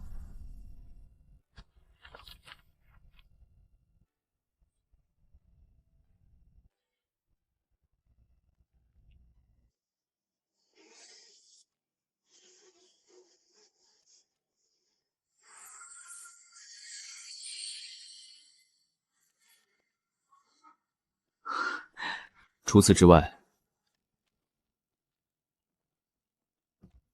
土木双灵根比之前的光团略大了一些，看来我先前的猜测是准确的。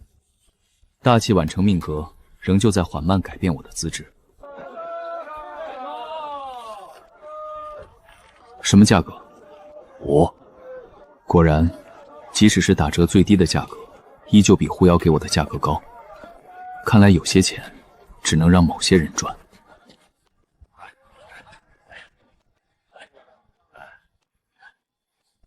我需要进出妖狼山脉的方法，以及斩杀妖兽的注意事项。看来四弟在棚屋区也坐不住了，不想一辈子庸碌。丹丘山散修筑基一般有3种途径：第一有一技之长，能积攒灵石购买筑基灵物，如我现在成为符师一样；第二有仙缘傍身，得到珍贵灵药、法宝、功法等宝物，找太玄宗兑换，获得一份晋级筑基期的机缘；第三则是当捉刀人，接取访视任务，在外面出生入死，当一个战修。复制州无一技之长，也无机缘，想筑基的话，只能去当捉刀人了。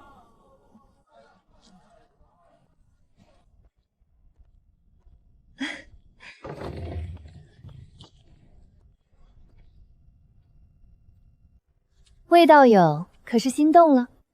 这般女子不是我这等低级修士能惦记的，其沦落至此，恐怕另有隐情。魏道友谨慎。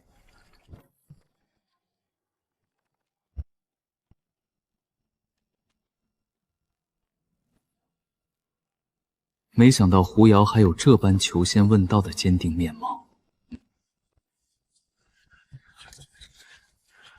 这是魏道友，魏道友来历清白，人品性格潜力，妾身也已经考察过了，可以加入咱们的内籍。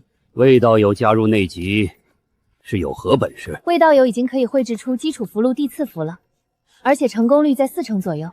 竟是符师！老夫车楚龙专售符纸，魏符师今后若有所需购买的东西，老夫这里一律打7折。多谢车道友了。谁还有问题？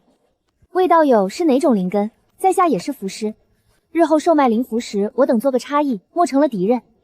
此事待内集完后再行商议，还请道友稍待。灵根事关隐私，是在下莽撞了。这是魏某手上的第4符，还望胡道友多多帮忙，换取相应的符纸灵墨。奴家没看错魏道友。告辞。第4符市价大概在1枚灵石5张，而一打符纸20张。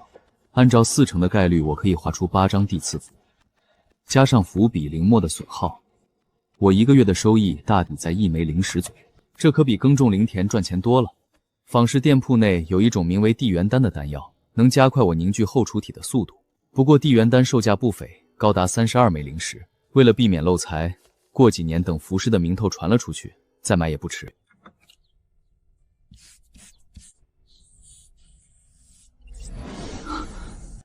居然画出了精品第4符，不过现在不是暴露的时候。三哥，四弟你决定了，真要去当捉刀人，我意已决。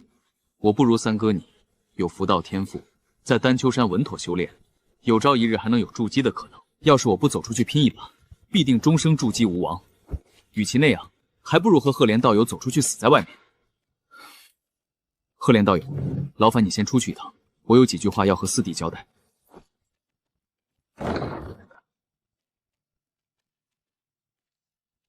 这是2张精品第4符，其威力堪比1阶符箓，你拿上用于保命。三哥，这里太重了。妖狼山脉的妖兽皮能用来制作1阶符箓的符纸，倘若之后四弟有幸猎杀，分我一些妖兽皮，也算是你我互惠互济了。多谢三哥。小弟一定竭力帮三哥从妖狼山脉中取来妖兽皮。希望这不是最后一次再见四弟了。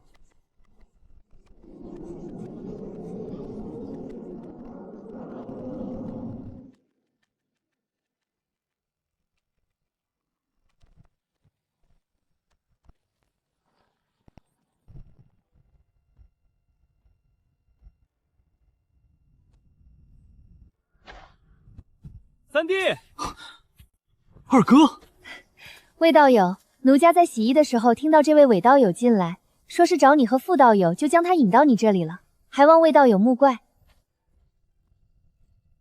走，先回住处。三弟，你这过得也太差了，还不如凡俗过得好。难怪上次你回凡俗，我问你在这里的生活，你只字不言，只说还可。丹丘山制造出棚屋区用来容纳底层修士，是故意如此。等你进修仙界久了就知道了。哈哈哈，我此次来，除了看完三弟，也是帮大哥带一封给你的信。大哥的信？三弟，许久不见。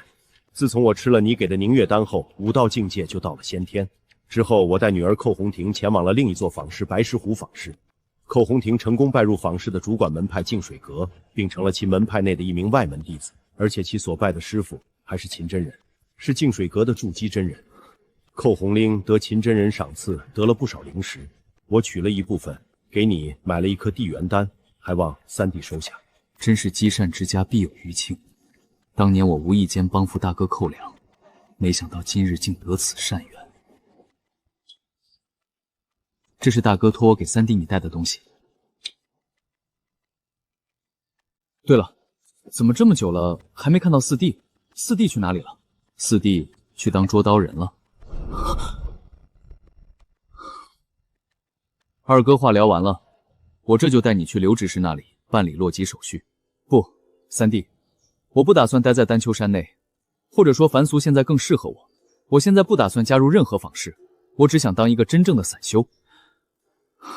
散修不能在此久留，那我过会儿送二哥你出山门吧。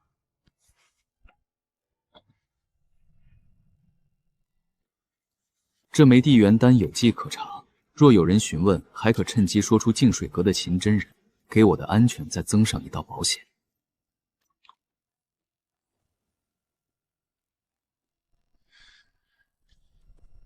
凝结了1/4的后土体，也就是说，想要完全凝结后土体，至少需要4枚以上的地元丹。等2年后再去坊市购买1颗地元丹，并每5年再买一次，直到将后土体大成的时间缩短到10年到15年之间。年龄越小，筑基的成功可能性也就越高。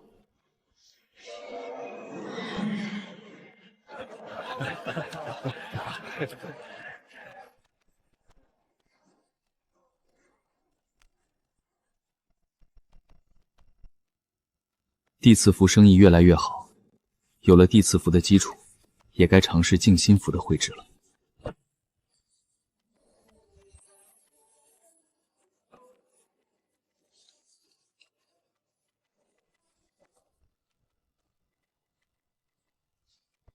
三哥，这3斤的灵兽肉以及3尺长的妖兽皮，是我给你带的礼物。多谢四弟。这次出去，我和赫连道友在妖狼山脉斩杀了一只血蟒兔，能卖40多枚灵石。四弟，我给你的地磁符可曾用了？这是三哥给我的底牌，我哪会轻易动用？四弟，要是精品地磁符用完了，切勿逞强，及时告诉我。我这半年来又偶得了一张，我又不出去冒险，留其无用。三哥，我知道了。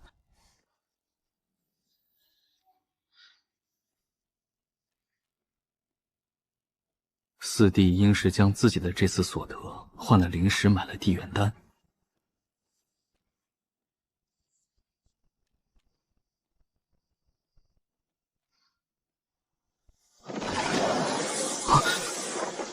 四弟将从五运楼得到的灵石全都换了地元丹，这才接连2次突破。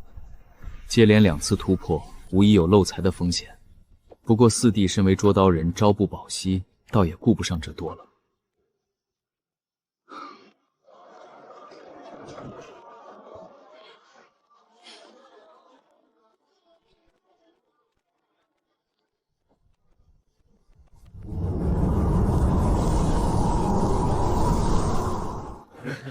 复试不得了，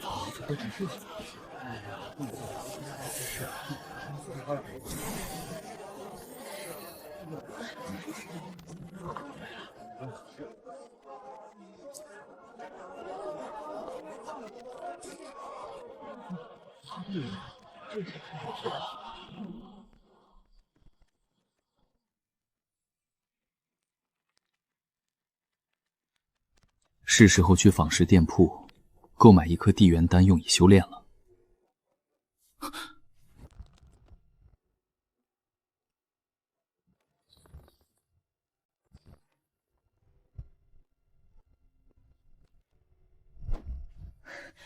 魏道友，我们不是商量好了，做个差异，绝不经营同类型的符箓，以免压低市价成了敌人的吗？可你怎么在外面售卖静心符了？童道友什么时候也售卖如静心符一样的符箓了？大半年前，我便画出了水心符。水心符与静心符功效一样，魏道友深居简出，不知道也是正常。大半年前，童道友是来找事的。魏某画出静心符，也恰好是在大半年前。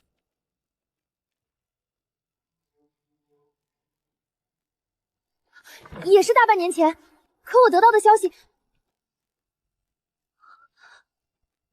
魏道友，你先别急。童道友打算对这件事如何处理？兴许是你我凑了巧，同时出售了静心符和水心符。是妾身贸然了，没打听好就急匆匆找来。对此，妾身愿意做出赔偿。听说童道友有一套祖传的符师传承，是吗？魏道友，补偿可以，但你胃口未免太大了。符师传承没有个500-600灵石，我岂会轻让？我要的不是符师传承，而是符师传承中削制妖兽皮的手段。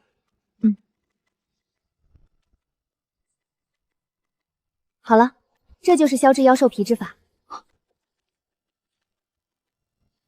至于静心符和水心符的利益，因为静心符是无属性符箓，而水心符是水属性符箓，论效果和销量，应是静心符强于水心符。我之意，魏道友对静心符提价，而我保持原价，且今后水心符销售的2成利润，我分给魏道友。这个方案太麻烦，魏某可以放弃静心符的利益，今后不在丹丘山销售静心符。相应的，童道友既然有符师传承傍身，只需再给我3种适合土木灵根绘制的1级符箓制法即可。没问题，明天我就给你送来。对了，童道友，桌上的这些静心符是谁交给你的？是毛。棚户区姓毛且能与我敌对的，就只有一位毛符师了。妾身告退了。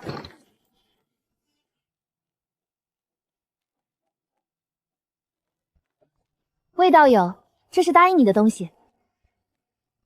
告辞。坏了，木属性的妖木符、金龙符，土属性的岩盾符，全是攻防符箓。符道中辅修符箓销量最高，也最容易绘制。攻击和防御符箓价格虽比贵上不少，但却也最难绘制。童佩佩给我3张攻击符箓，算是坑了我一次，这个小仇我记下了。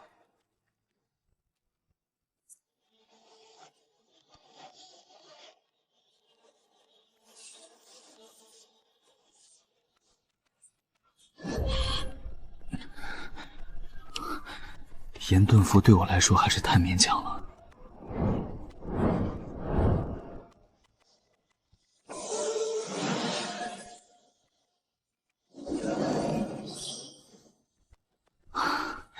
总算入门了。现在绘制岩盾符这种符箓对我还是有些勉强，等到了炼器中期就能诞生神识，到时候绘制1阶符箓就轻松多了。现在符箓入门即可，重心还是得回到修炼上。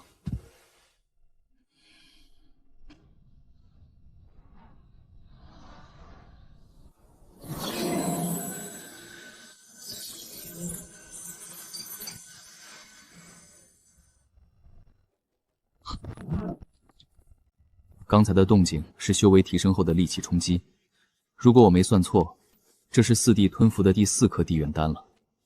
当捉刀人是真的赚钱，不过不必羡慕，捉刀人太过危险，稍有不慎就会身死道消。若非有三哥给的2张精品地赐符当做底牌，恐怕这次我就身死道消了。不过我要不要也将手上的精品地赐符出手换来资源，来尽快提升修为？此事不能着急。4弟上次用精品地赐符保命的事，贺连雄等一众捉刀人也知道。偶然画出1、2张精品地赐符还能让人理解，但多了就必然会引起怀疑，引来麻烦实在没必要。不过每隔2年出手1张精品地赐符，应不至于引起怀疑。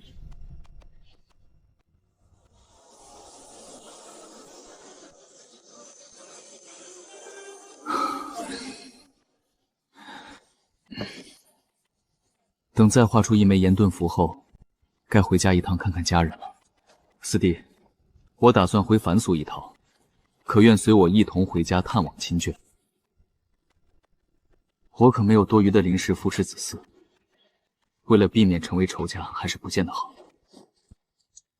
三哥，你也别怪我薄情，只是，三哥，子嗣都有他们自己的路走，我就是将他们扶持到了先天境，但后面呢？难道还要一路帮扶不成？确实，子嗣都有自己的路要走，咱们也不能帮一辈子。之前傅志洲放弃家眷时，我还在帮扶子女，是因为我的财力远比傅志洲雄厚。不过我也只能尽力将魏燕、魏修文扶持到先天境，之后的先途还是要靠2人自己。又1枚岩盾符成了。此刻身上总共有了2枚1阶符箓岩盾符，还有5张精品基础符箓地赐符，也该回凡俗了。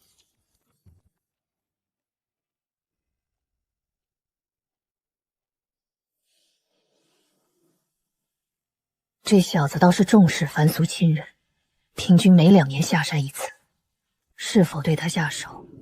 动手！他已经兑了2次地元丹，再兑1次，说不定就成了炼气中期。到时候就没这么简单了。